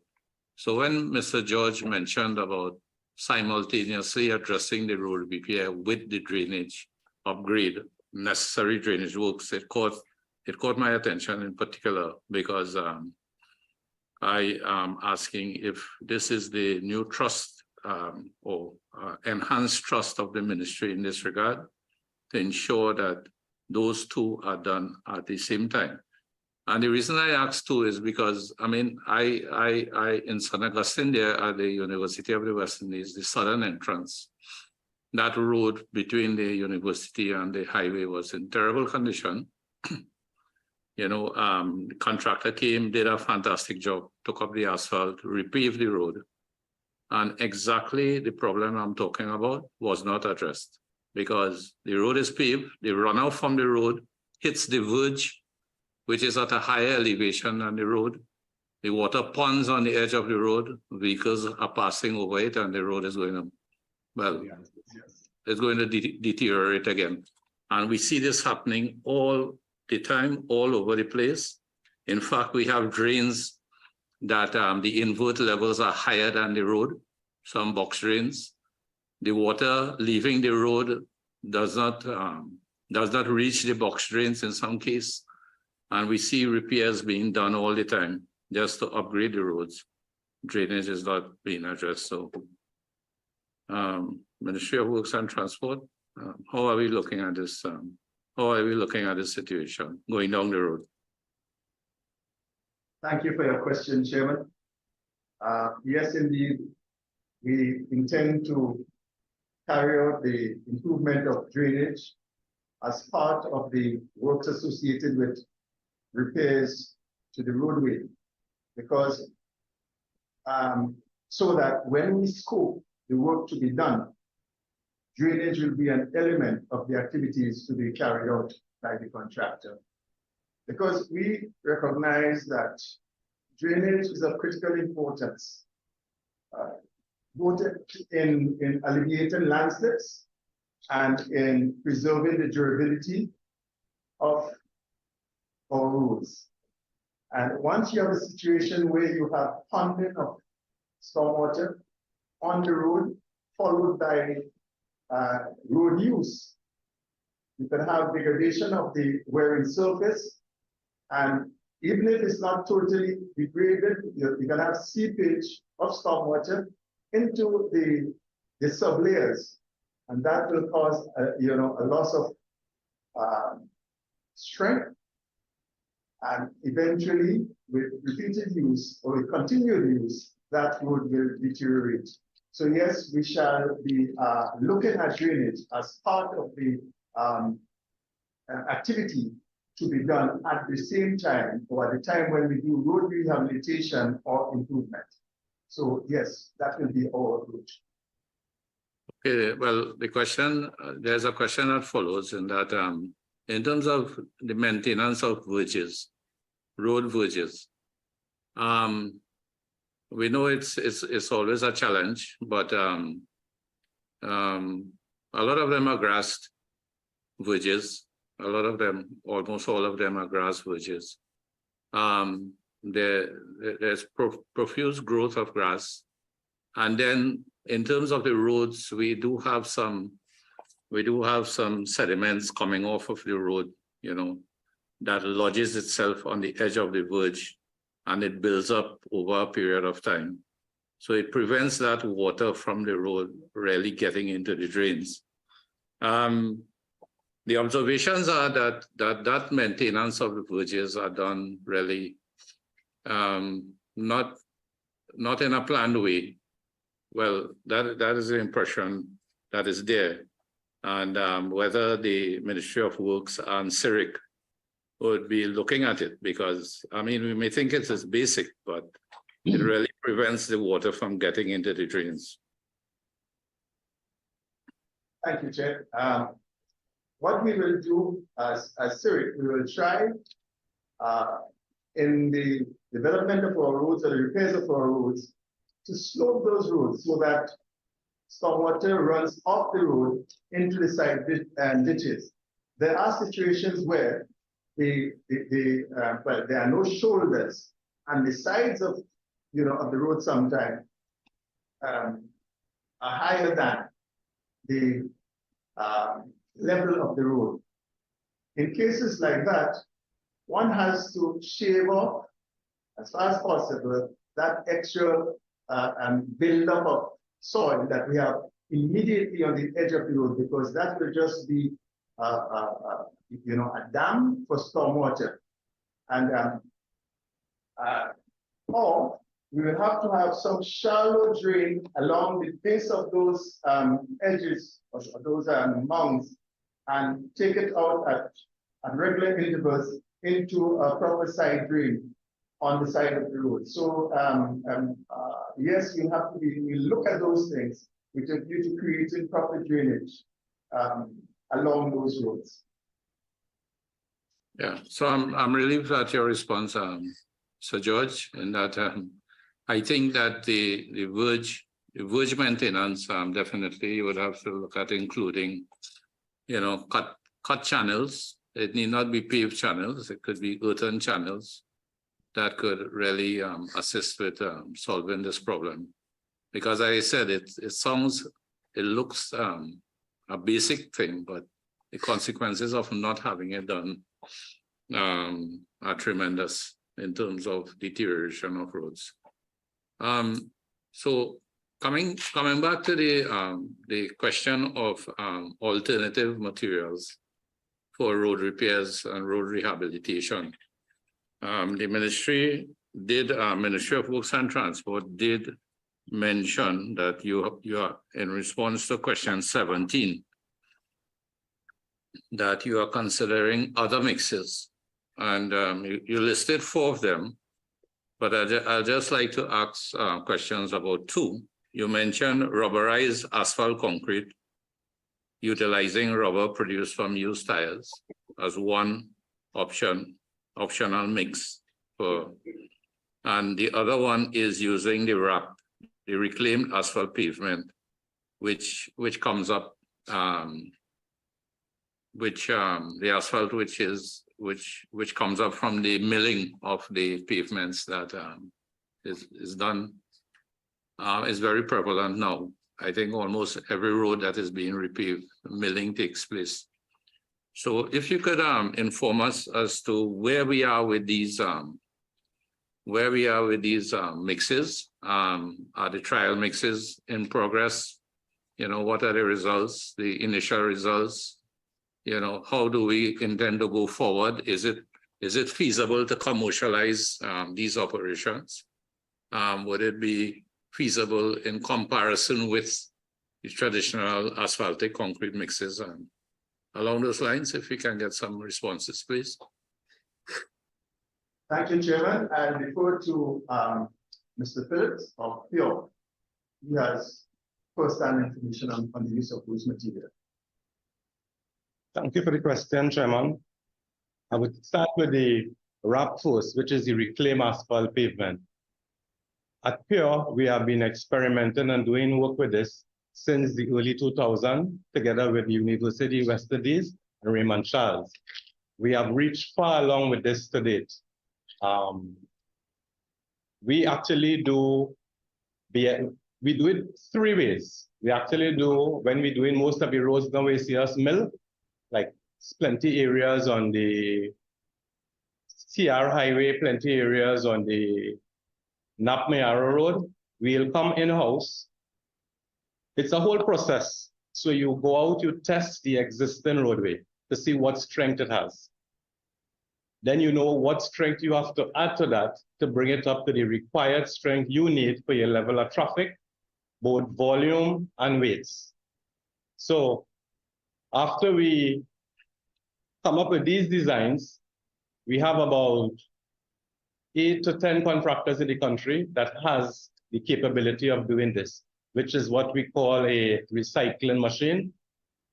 So on site, when we do this in situ, based on the designs, you will see us come in and we'll be adding lime, we'll be adding cement, and whatever other additive, maybe it may need some binder, it may need some fines. And with this machine, you rotate and you end up mixing up the existing road together with all the additives. And what you end up having now is a base of maybe 15 centimeters of a mixture of asphalt and aggregate. It is stronger than the traditional aggregate base. It is even stronger than, so basically, and when you finish do this, normally when you finish do a road with the traditional aggregate, if it's a low volume road, 2 inches of mix is good. If it's on a road with a higher volume and traffic, maybe 4 inches. On the highway, maybe 6 inches of asphalt to top of that. When you use this technology, you actually have to use a basic 2 inches is enough. We have done studies. There is basically a 25 to 30% savings in using this type of technology. And we have also done like what we call BSM and CSM. So if you're familiar with the Diwali Nagar area, where we did that, all those works in that area, all those bypass roads and stuff. From the sub-base, we did what we call a CSM, which is using concrete into the wrap, and then a BSM, which is bitumen, into the wrap for the base course. So that entire road from sub-base to base was done with recycled material. And again, what it do, it cut down, because it's much stronger than the traditional methods, it cuts down on the amount of asphalt you have to put on top. This, actually, we go into a step further on the, what we plan to do on the Manzilina Road. We actually went out to tender for the entire structure of the road. We want to use wrap until the surface course. So if you notice you pass on the Beetham or you pass in south, you would see our massive stockpiles of material. All that is to be used on the Manzilina Road. Our Agua Santa plant, where we have the real estate at Agua Santa, all that material as part of the contract will be transported there, and it will be turned into BSM. to give you examples of the BSM is maybe something that the MP for Mira was talking about and even agriculture was speaking about. We would have done some of our pump road as pilot projects in the Sawa area. All those were done with just BSM. They need to be paved because they are not like heavily traffic roads, right? So this basically will form the sub and the base for your final road surface. The proof is there because the first flooding event we had when the road was damaged in Manzanilla, we had 6 breaches on 2.4 kilometers of road. What we do is rehabilitated 800 meters of the 300 with full reconstruction. And this is the method that we use.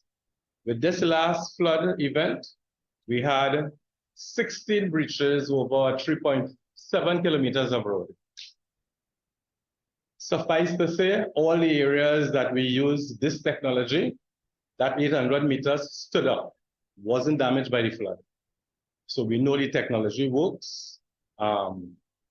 Another area we use it in, if you're familiar with the bypass road to St. Helena from the airport, that entire road was done with BSM.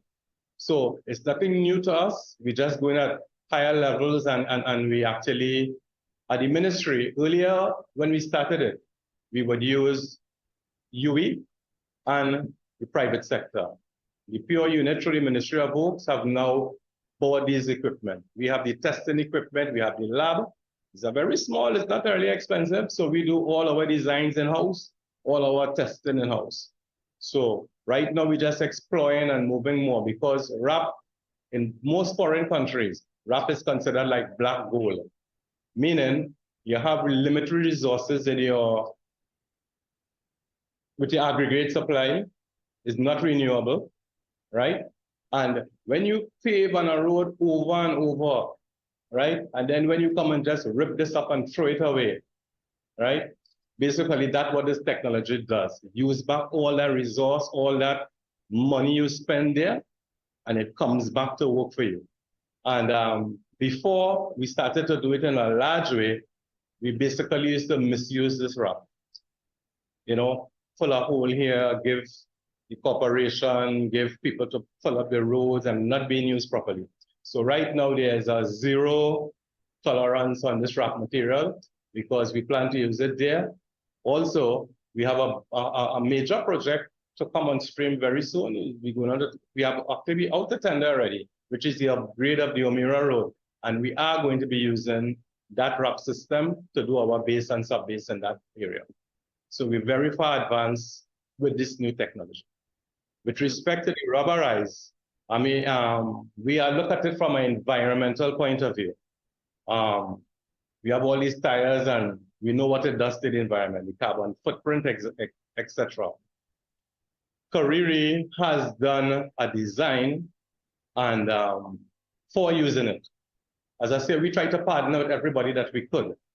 And basically, we want to do a pilot project, right? The design's completed. Right now, the preliminary works and discussion going on to see how we could use back this rubber.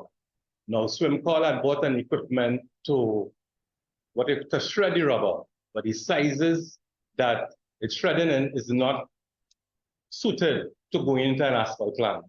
So that is what we're working on now, seeing whether in the private sector, somebody has one to shred, and even the Ministry of Works present asphalt plant was bought with that intention.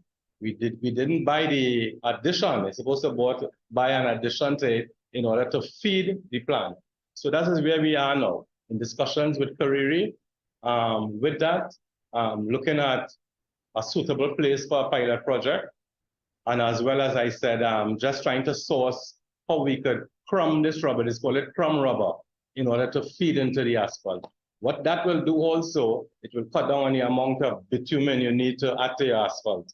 And bitumen is the most expensive component in your whole asphaltic mix. Okay, thank you very much, Mr. Philip, for such a detailed explanation. I'm sure the viewing public would have, listening public as well, would have appreciated the level of detail you would have gone into And I'm sure for some of them, they would have been surprised to know the extent of work that you have done with the BSM, with the RAP in road rehabilitation. Member Morris Juliet has a question, but before I go to her, from what I got, what I'm gathering, you say is that is it that there are two processes available? One is as the material is being milled, as the surface is being milled, you can actually batch the mix there for placement at the same time, or does it have to go to a batching plant? You do the additives and then you bring it for placement on the site? No, it can be done both ways. In situ, right out there, you just lay all the additives that you're using to bring your road up to strength on that surface. And this recycler is a big rotor machine. And you would see a big roller behind it with sheet foot. And it would rotate everything, mix everything into one, and would roll and could be done on site. There's also what you call a KMA plant, which is what we went out with the recent tender for Manzalina, where it will be a mobile plant. So whoever win that contract will come and set up at the Ministry of Works compound. All right, they will take all the mill material that the Ministry of Works provided, and they will do all that. So we will have control with both quality, both cost and quantity and that sort of stuff. But both ways it could be done. Many times we do work on the highway and we do it. You see people, the backdrop in using the one in situ is that when you finish do everything, people could use, okay, it has two advantages. One advantage, from the time you put it down, traffic can run on it. But you cannot put the topping on it as yet. It needs like 7 days to have, well, for a layperson to cure, right? Where the hydration and different things takes place. So when people see you come out with a lot of equipment and you do work in the night, then they start to complain, look at that bad road, look how it paved. But basically it isn't finished. It has to take that period, right? So that is the only downfall to it when you use it on the highways now in situ, or any road as a matter of fact. People don't understand the project isn't completed and it has some more to go. Recently, we did some work at the intersection. We're trying to use it at intersections because it's supposed to give a stiffer mix. We actually use a stiffer binder, right, at the intersections to prevent that damage we get from the stopping and going and that sort of thing. And we got a lot, I mean, we get a lot of licks for it. We put up signs and say mill surface, you know, be careful how you're driving and stuff, but we have reached a long way and have a long way to go with the technology.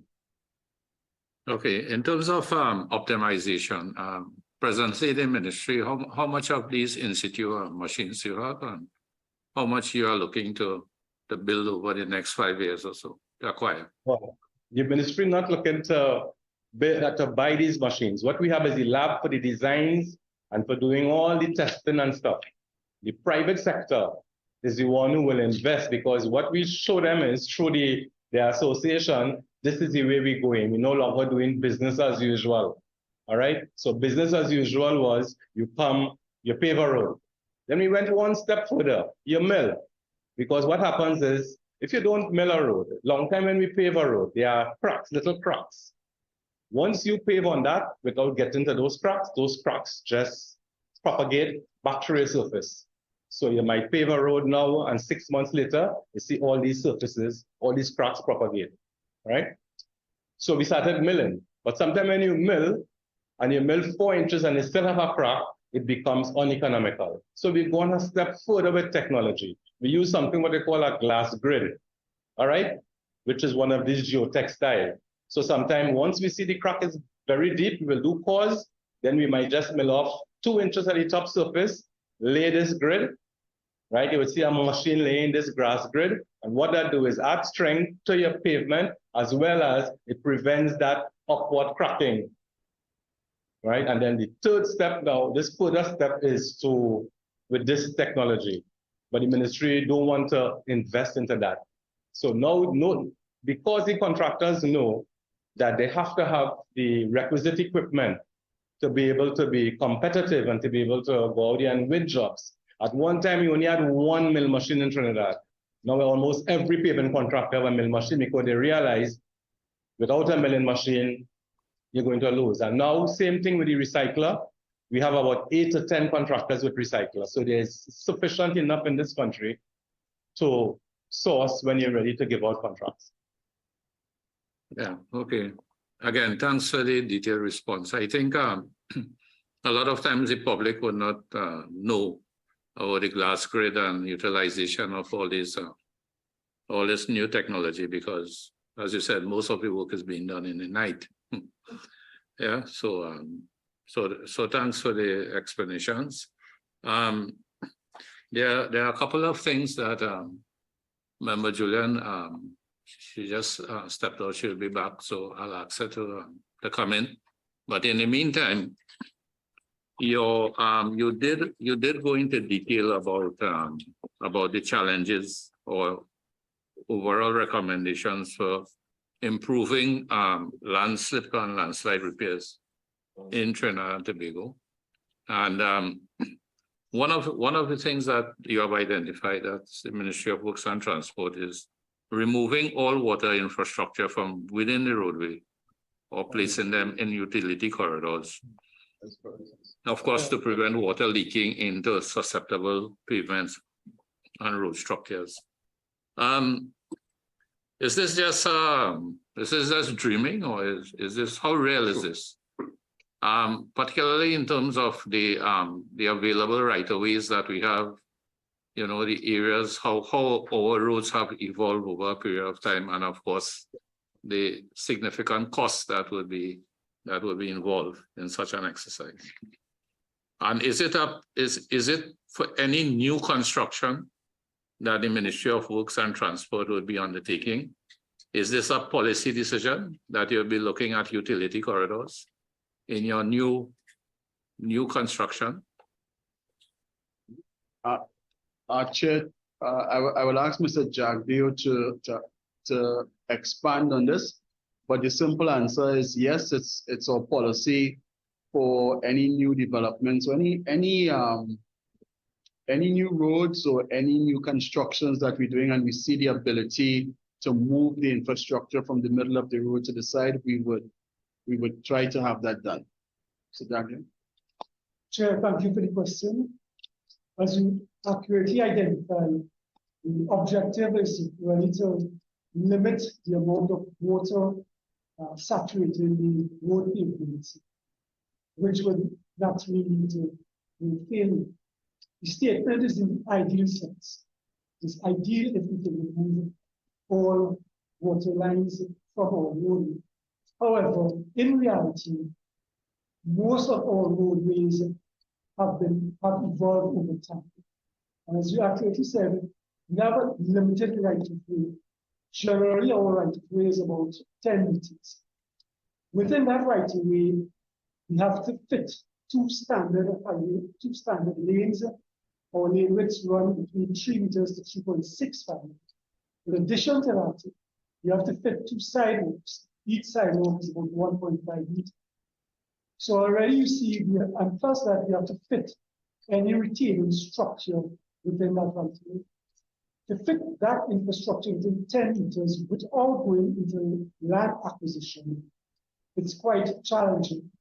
Notwithstanding that challenge, wherever we have to undertake landslip repairs, it is our policy to remove the water lines and place them into the corridors. We are trying to facilitate these corridors underneath the sidewalks. So we're trying to live with the water lines, live within our existing RW, while achieving the overall objective of retaining the road and providing suitable and safe travel lanes in general public. The suitable and safe travel lanes is what takes us to lane width between 3 meters to 3.65.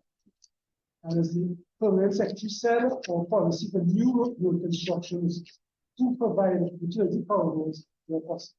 Thank you. Okay, so.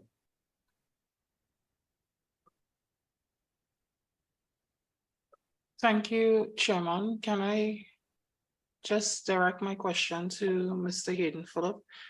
Mr. Phillip, I got so excited when I heard O'Mara that I almost got distracted. Almost. Still waiting for the start date though. What I want to find out is about the innovative and I think eco-friendly. What direction is the ministry moving towards in the future? Environmentally friendly, cost effective, but I like the direction with the rubber, but is there anything else that you all are looking into that we could see in the foreseeable future? Well, through you, Chair, member, the ministry is trying to go as green as possible. It will be a combination of what's of the availability, costs, and how we can use it. So everything I spoke about just now with the BSM and the RAP is one of the major things we're going green with. Because what it does is, instead of having to go to a quarry and destroy your landmass, and then you will have nothing for the future generation. Because every time we do a road and we have to bring in new materials, the environment is damaged not just by depleting your quarries, but also all these heavy trucks running through your central business districts on your highway, the exhaust, the amount of energy burning in gas, the amount of electricity and different things it takes to provide these aggregates at these plants. If you could recycle what you have there, that's a major way of going green. And that's one of the, our major, in this ministry, at the moment, that is one of our major way of cutting the carbon footprint. Also, we have been using a lot more MSC structures, and MSC structures meaning in our retaining walls and our landslips. We're using more geotextile and soil as building instead of these large concrete structures, because large concrete structures, the carbon footprint is very great. And well, this is just from what the ministry on the highways and the roads are doing, but there are other initiatives I can't really speak of now. I don't know if anybody else on the team can, but I know in our business plan, when we treat in our business plan, you hear different sections and different people, what they are doing to go green. Even at my office, we have gone green where everybody bring their bottles to the office and swim call comes and take it up. So we are trying to go as green as possible wherever possible. And I know there are more initiatives, but I can't speak to it now, so maybe we could provide it after the union right. Yes, thank you very much. I'm very happy and heartened to hear that. And I'm hoping that we can get that information in writing, Chairman. And I am particularly interested also in the drainage division with regards to their going green. And I do say, through you, Chairman, I really appreciate the green initiative, and I wish I would see more of it in the media, in the ministry itself, advertising what it is that you all are doing, because the environment is so very important and people need to know that we are you are working towards saving the environment. Thank you. Okay, thank you very much, Member Morris Julian. Still with the Ministry of Works and Transport, in response to question 23, where you asked to identify roads with a pattern of high landslip activity, you did identify some roads there. Some of the major culprits, Naparima-Mayaro Road, Papuri Road, a fair amount of them in the southern area. Some in central area, but mainly in the southern area. What I noticed is that you don't have the Lady Young Road or the North Coast Road, that road going up to Maclot as well on this list. But maybe the incidence of landslips on those roads are not as prevalent as the ones you have named here. The pattern that you have identified, the high landslip activity, what are the conditions that are contributing to this high landslip activity for these particular roads? You have Naparima, Mayaro, Papuri Road, Kumoto, Bone, Kunapu, Six Company, etc. Have you, in your investigations and your refurbishment works, have you been able to pinpoint any specific attributes that contribute to these roads being high-risk roads with regards to landslips? Thank you for your question, Chair. I want to just take us back on what causes landslips. The causes of landslip are many and varied. Basically, there are about 5 major ones. Changes in slope geometry is one. What you could do after, when you finish, you can just add in anything that you miss. Depending. No, let go ahead. Oh, yes, as I was saying, there are many. So changes in slope geometry is one. Changes in water condition is another. So if the slope becomes saturated, you can get landslip. Loss of support at the foot of the slope. You know, you might have excessive excavation at the foot of the slope, or you might have excessive loading of the slope, either along the slope or at the crest of the slope. If you load that too much, you can get that you can precipitate a landslip. And then, of course, undercutting of slope. So what is happening in those areas that have been listed there? Those are areas with basically clay soil. And when those areas are subjected to high rainfall, you can get lots of shear strength in the soil. And basically it's an equilibrium position. There's a tendency for what is on the slope to move down the slope due to gravity. What holds it on the slope will be the shear strength of the soil, the angle of friction and things like that. So when you wet that, it loses the shear strength. And as a result, the material moves down the slope and you get a landslip. So what is happening in those areas there is because of the type of soil that we do have in the areas listed. So it has very much to do with the what causes it. There are various mechanisms, various modes of landslip. Again, that is very important. You could have flowing of material, because as the material gets very saturated, it can flow. In fact, only recently we had a situation on that new highway we were doing to south, where you had on the creek, that was basically due to lateral flow of the subsurface material and subjected to excessive loads and increasing water pressure, so the material flowed to the side, cause settlement, and we have what we have there now. I will now refer to the Jadeo, who will help me further here. Chair, through you. Mr. Jagdeo, what before you give your response, thanks, Mr. George, for his response. But I think what I was trying to get at is with all of the landslips and the designs that have been done, the investigations that have been carried out, the geotechnical investigations and all of those things. And you have come up with a listing of roads here that are highly susceptible to slips,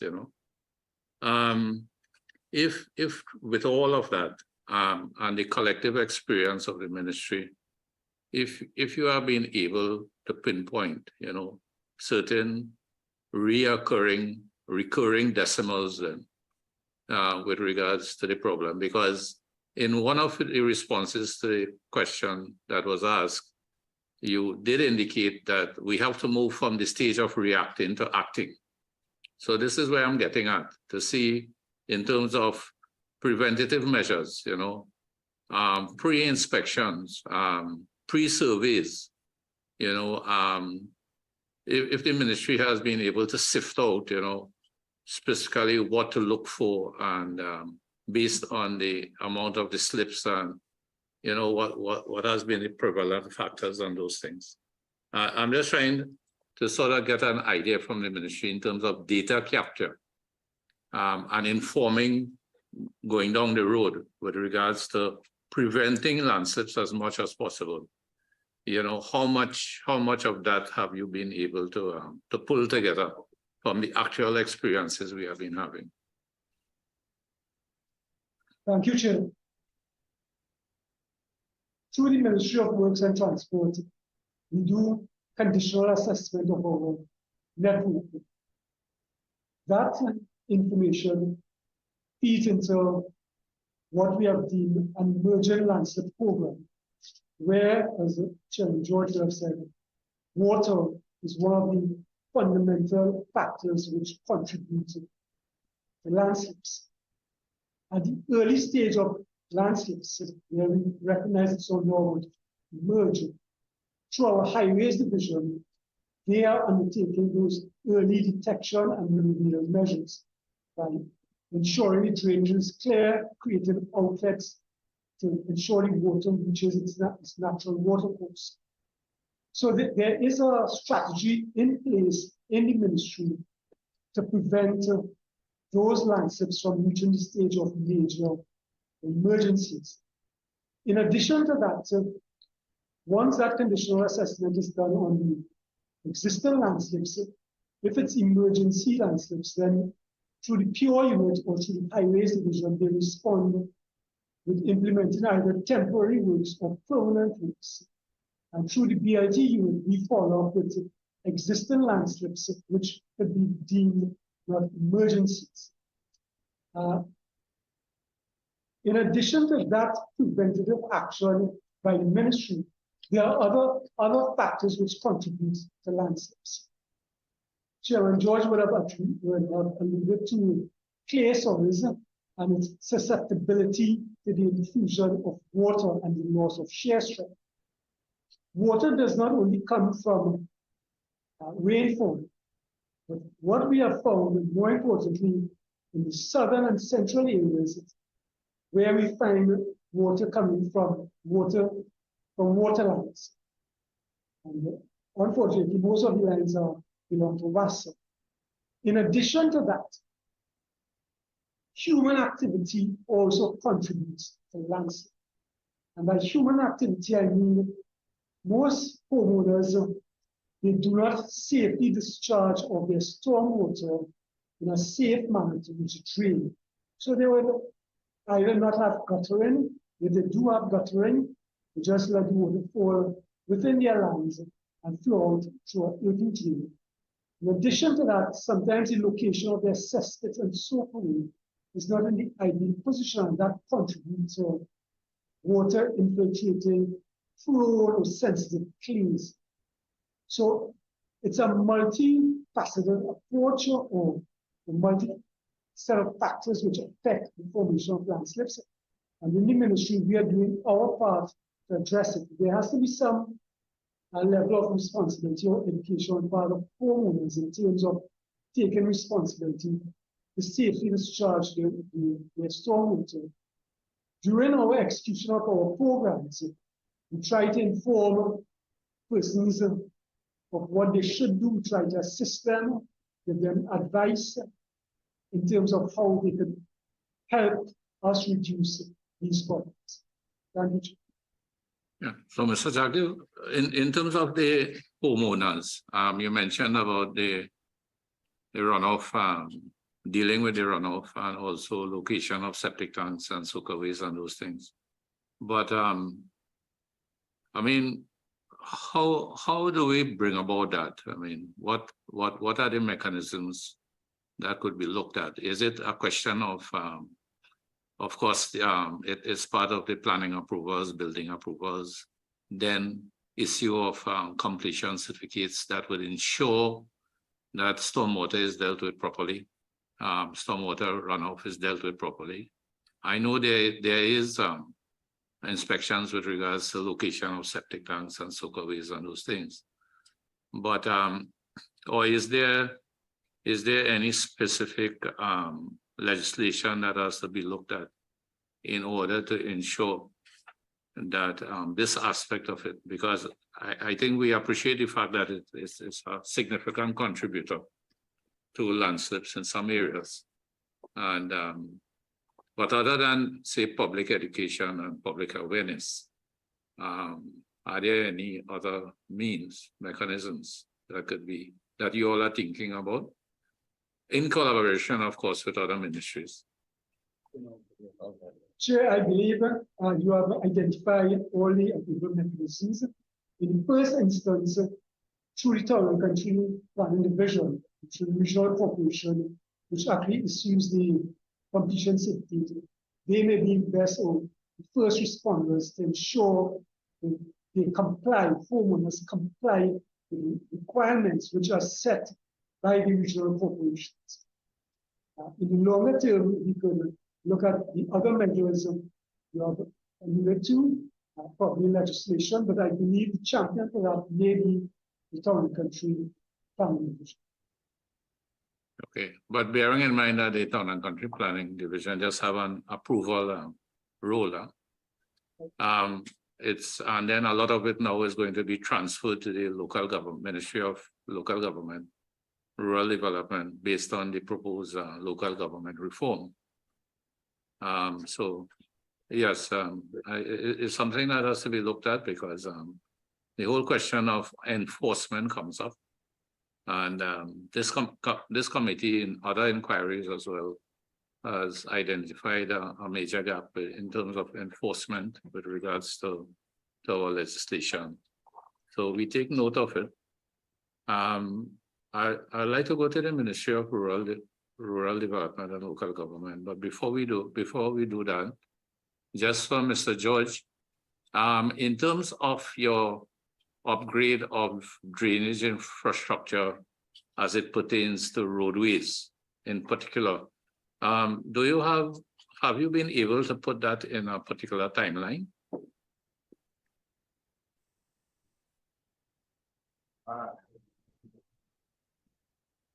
Chair, we shall start immediately. So any job that we do, as part of the scoping, we will look at the drainage. And where required, we will include the improvement of the drainage as an item in the works to be done. So it is for immediate execution. Okay, thank you. But before we go to the Ministry of Rural Development and Local Government, just a brief question for Mr. Ali at the Ministry of Agriculture. Mr. Ali, do you have a timeline with regards to you did mention about the introduction of drones into your monitoring process and assessment process? Could you provide us with a timeline for that particular activity? Thank you, Mr. Chair, and we have made provisions in our draft estimates for the year 2023 to 2024.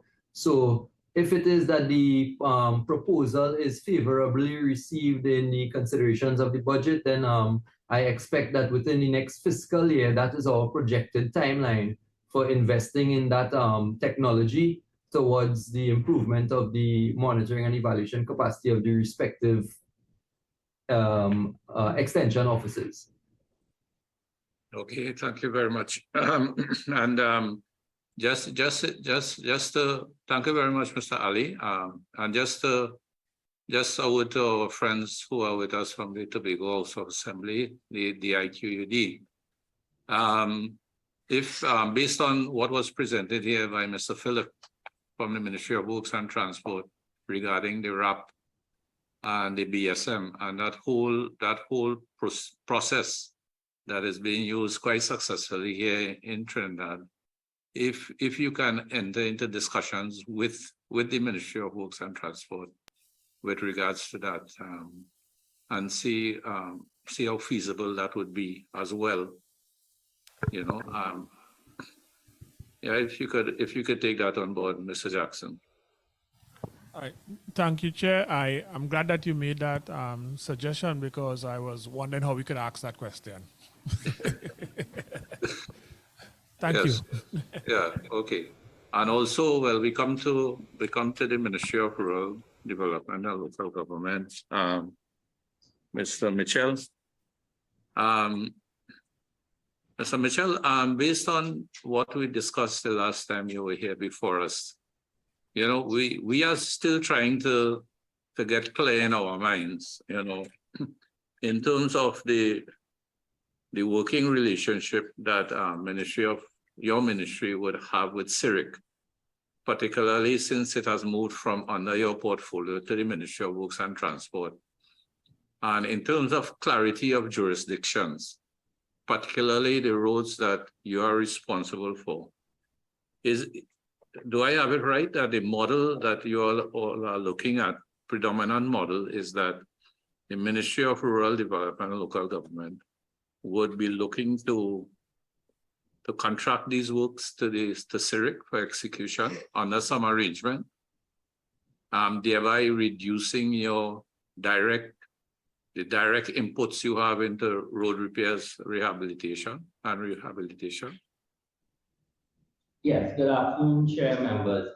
Yeah, as the chairman of CIRIC did make some overtures at the last meeting we have. And in terms of the model that we are looking at right now, we will engage with the Ministry of Works and Transport in coming up with the operating procedure in terms of how we will advance to CIRIC through the Ministry of Works and Transport the priority roads that we would want them to take on. Because if you will recall what I said at the last meeting, there are some things that the corporations can do for themselves. It depends on the complexity of the projects. And right now, with the Rural Development Company, we assign some projects to them.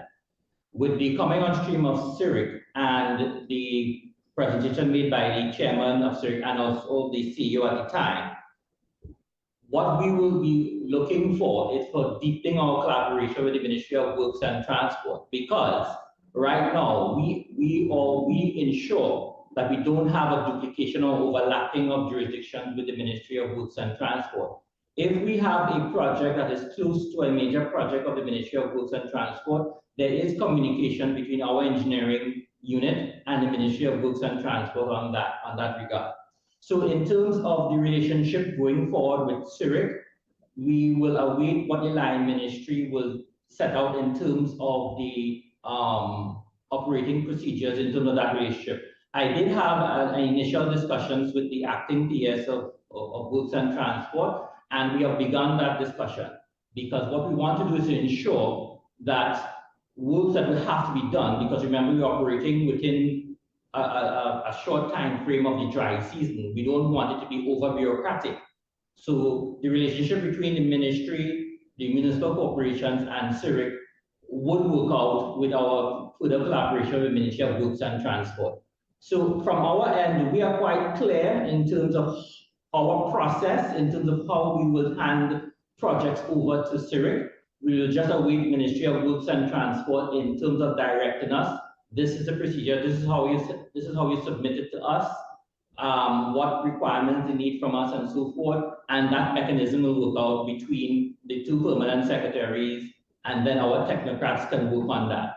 So from our end, we are ready towards that, because internally because when the THA was speaking, Mr. Baruch told me that that's the same standard criteria that we use here in the ministry that the THA is now employing over there. So we have our criteria in terms of prioritization, and once we get from the Ministry of Works and Transport with consultation with CIRIC, what kind of mechanism they want that relationship to be, we are ready and willing to work with that. Okay, so Mr. President, other than the jurisdictions and the working arrangement and other things, I think one of the things that's coming out of the discussions that maybe the committee would like you all to address is that Well, it's across the board with the various entities because we have different entities engaged in road repairs and all of these things. There's some degree of standardization because we, of course, you know, the country could benefit from economies of scale through some degree of standardization with regards to mix and materials, methods, you know, and all of these things. So that would also be one of the things coming up with the collaboration, that there is some standard, because I mean, repairs that are being done by the Ministry of Rural Development and Local Government, your ministry, and repairs being done by road rehab being done by CIRIC, and then the Ministry of Works and Transport. Yes, so there should be some commonality in terms of the methods and the materials and those things, standardization, rather than we are seeing different, each ministry using different different methods and those sorts of things. So I trust you would be receptive to something like that, exploring that with your with the other ministries. Actually, Mr. Chairman, if I have to go back to my previous incarnation at the Ministry of Planning and Development, that is one of the issues we had raised in in the preparation of last year's budget estimates. And it is something that we are receptive to, and we have had internal discussions here with the ministry, and we are willing to have further discussion with the Ministry of Works and Transport on it. Because you're absolutely right. I think the population wouldn't want to see different standards, because the population is not interested in which jurisdiction handles which road. They want to see good quality roads. So in the back office with us, we have to make sure that all the standards are the same and that everybody is on the same page. Yeah, okay. And well, it extends to areas like also training. Because I mean, we did talk about training of road officers and all of those things, collaboration with UWI in that regard. And I mean, why not? Why not all persons involved in roads, officers, road technicians? There's common training with the ministry, your ministry, Ministry of Works and Transport, CIRIC, that is a joint effort. So rather than you having to conceptualize the training, execute your training, and engage other persons, it could be a common exercise as well, which would bring about some of the standardization that we are referring to. Sharing of resources is always very economical as well. So it's something for consideration. Sure. What are your thoughts on for the transition that is taking place? Because you are engaged in local government reform in a major way. We have this CIRIC, we have all of these things taking place almost simultaneously. Then procurement, you all have to deal with procurement as well, and to comply with the procurement, the new procurement regulations and all of those things. Do you think that a multi-agency unit is going to help in any way? Honorable Chairman, yes. Right now, we rely on that informal arrangement because the engineering community knows one another. So our team here in the Ministry of Rural Development and Local Government knows the engineers in the Ministry of Works and Transport, and I assume they also know the engineers in the Ministry of Agriculture, Lands and Fisheries. So that multi-agency collaboration is something that we are receptive to. And as I said, it is built right now on informal arrangement. We just need to formalize that arrangement because, as you know, as people come into the public service, there are those who move on. So that relationship may go. So we are in support of that multi-agency approach. The ministry has no objection to that because, as I alluded to earlier, I think the public wants to see proper standard road. They don't care which road belongs to which agency. So we just have to make sure that we move like an orchestra. We just need to formalize the conductor of the orchestra. Okay, so I think the committee would like to throw out that suggestion to the respective entities, Ministry of Works and Transport, well, your ministry, Ministry of Agriculture, and the Tobago House of Assembly, the IQAD department or the broader Tobago House of Assembly, because I mean, from the discussions we have had so far, you know, we are all working earnestly towards the same, practically the same goal, same objectives. We are in the process of transition, you know, landslips, landslides. It's a phenomenon now.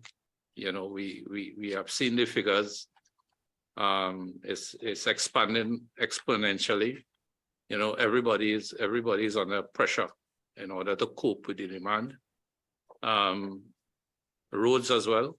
You know, we are in a similar situation. So any attempt to really to collaborate formally, I think if we transition from informal communications to formal communications, it's a suggestion that for you all to think. I think all of the members of the committee who are here with me physically is nodding their head in agreement that we see this as really being most helpful. So for all of you all to just take on board this suggestion and see how we could, once you all agree, see how it could be, we could bring it into fruition. So we would like to bring this hearing to a close today. But before I do so, I would just like to invite closing comments from the chief officials who are present. Mr. Mitchell, we could start with you as we have you on the floor. Okay, Mr. Chairman, members, it was a pleasure for the Ministry of Rural Development and Local Government to participate in yet another meeting, and we are getting accustomed to this Joint Select Committee. I just want to make observations. I think from hearing all my colleagues in the other agencies, there's a common thread that runs through. For us to have service excellence and to deliver good service to the population, there are two basic resources that we need: financial and human resource. Those two resources are external to our ministry. We depend on some external entity to give us those things. We are doing quite well with the financial resources, but as the chairman and the members will be aware, our human resources is tied up in a constitutional construct, which we think needs to be reviewed, because I don't think that we can go further in terms of delivering good service unless we have the human resources to do so. We do try innovative methods, Mr. Chairman, such as short-term employment, OJT program, and the associate professional program, but those are temporary fixes. The OJT program is 2 years, the associate professional is 1 year. And after someone is trained and get the idea, they leave, and sometimes we try to bring them on short-term employment, which is really a temporary measure to alleviate certain deficiencies. But if we're looking to play the long game in terms of improving service excellence, particularly in our physical infrastructure, something has to be advanced in terms of how we deal with filling our permanent positions, particularly in our engineering section. My head of engineering unit, if he goes on vacation, we all panic, because how things will continue and so forth. We do have temporary measures and so forth in place. And in closing, I want to say it is a pleasure for me to be part of these deliberations. I learned a lot. I became an honorary engineer after 2 meetings, and I want to thank you for the opportunity to participate. Okay, thank you very much, Mr. Mitchell. Mr. Jackson. Thank you, Mr. Chairman. Again, it has been a pleasure being part of this forum, and I thank you for your chairmanship and the questions of the members and the sharing of the members of the various entities. I'm very pleased to hear the contribution of all, and in particular the innovative and environmental solutions that the Ministry of Works and Transport is proposing. And I really appreciate if we could form some sort of collaboration in that area. I would also like to endorse the statements made by Mr. Mitchell. He probably was reading from my script, but I want to add two things in that. One, the only challenge we are having with the vacancies is that there are persons there, but we need to do some training to get them up to a certain standard. And also, Mr. Mitchell mentioned something in terms of the structure, the constitutional structure. I would wish that for the THA, that attention is paid to the structure at the highest level of specifically the administrator. I am running a division that is probably bigger than a couple ministries in Tobago. I'm running by myself. I don't have the benefit of DPS and those other structures or a planning unit. Those are things that we have to go to PMCD to have addressed. And because of that gap is a significant challenge in running this organization, because you're technically running this organization on your own. So it's difficult for you to be on vacation leave, sick leave, and all those things. Those are some of the things that impinge in terms of how we try to function in this space. And I plead with the committee, I bring this to the committee, I plead with the committee so that we could have this matter addressed quickly. And I thank you. And look forward to the continued dialogue on these and all other pertinent matters. Thank you very much for this forum. Yeah, thank you very much, Mr. Jackson. So I'll ask Mr. Javed Ali for his closing remarks. Thank you very much, Mr. Chair. Please allow me to echo the sentiments of my colleagues and firstly, thank you and your committee for your respective contributions. The Ministry of Agriculture and Fisheries is very grateful for today's opportunity to have appeared and to have contributed to the discussions that ensued, particularly as it relates to the agricultural sector. I trust that the overall conversation has been meaningful and that the MALP's attempt to provide clarity regarding issues raised have facilitated your deliberations. Accordingly, we look forward to your committee's considered recommendations regarding the efficiency of road repairs, land slippages, and landslides throughout Trinidad and Tobago. Mr. Chair, I thank you. Yeah, thank you very much, Mr. Ali. Mr. Alfred. Thank you, Chair.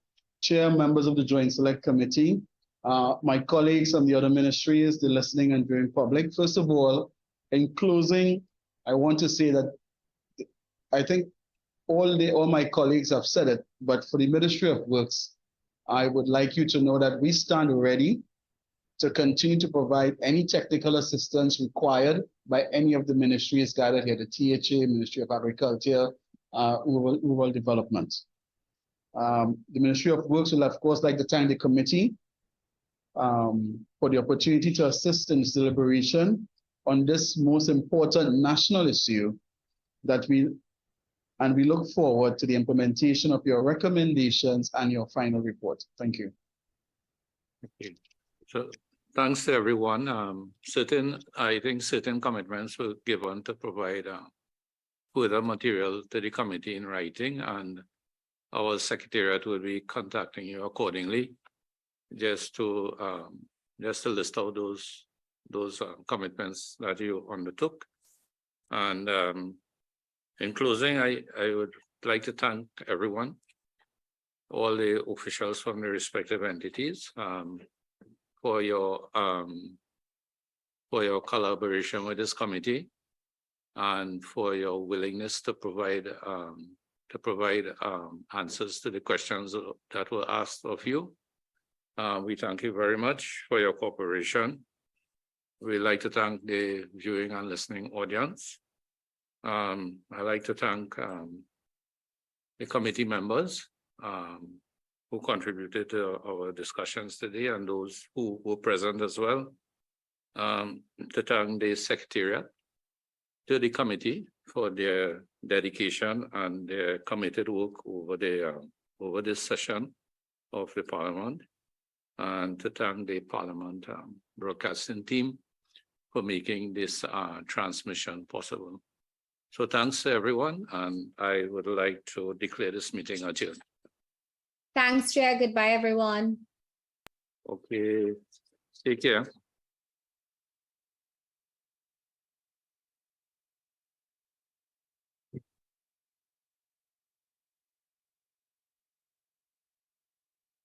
There you go.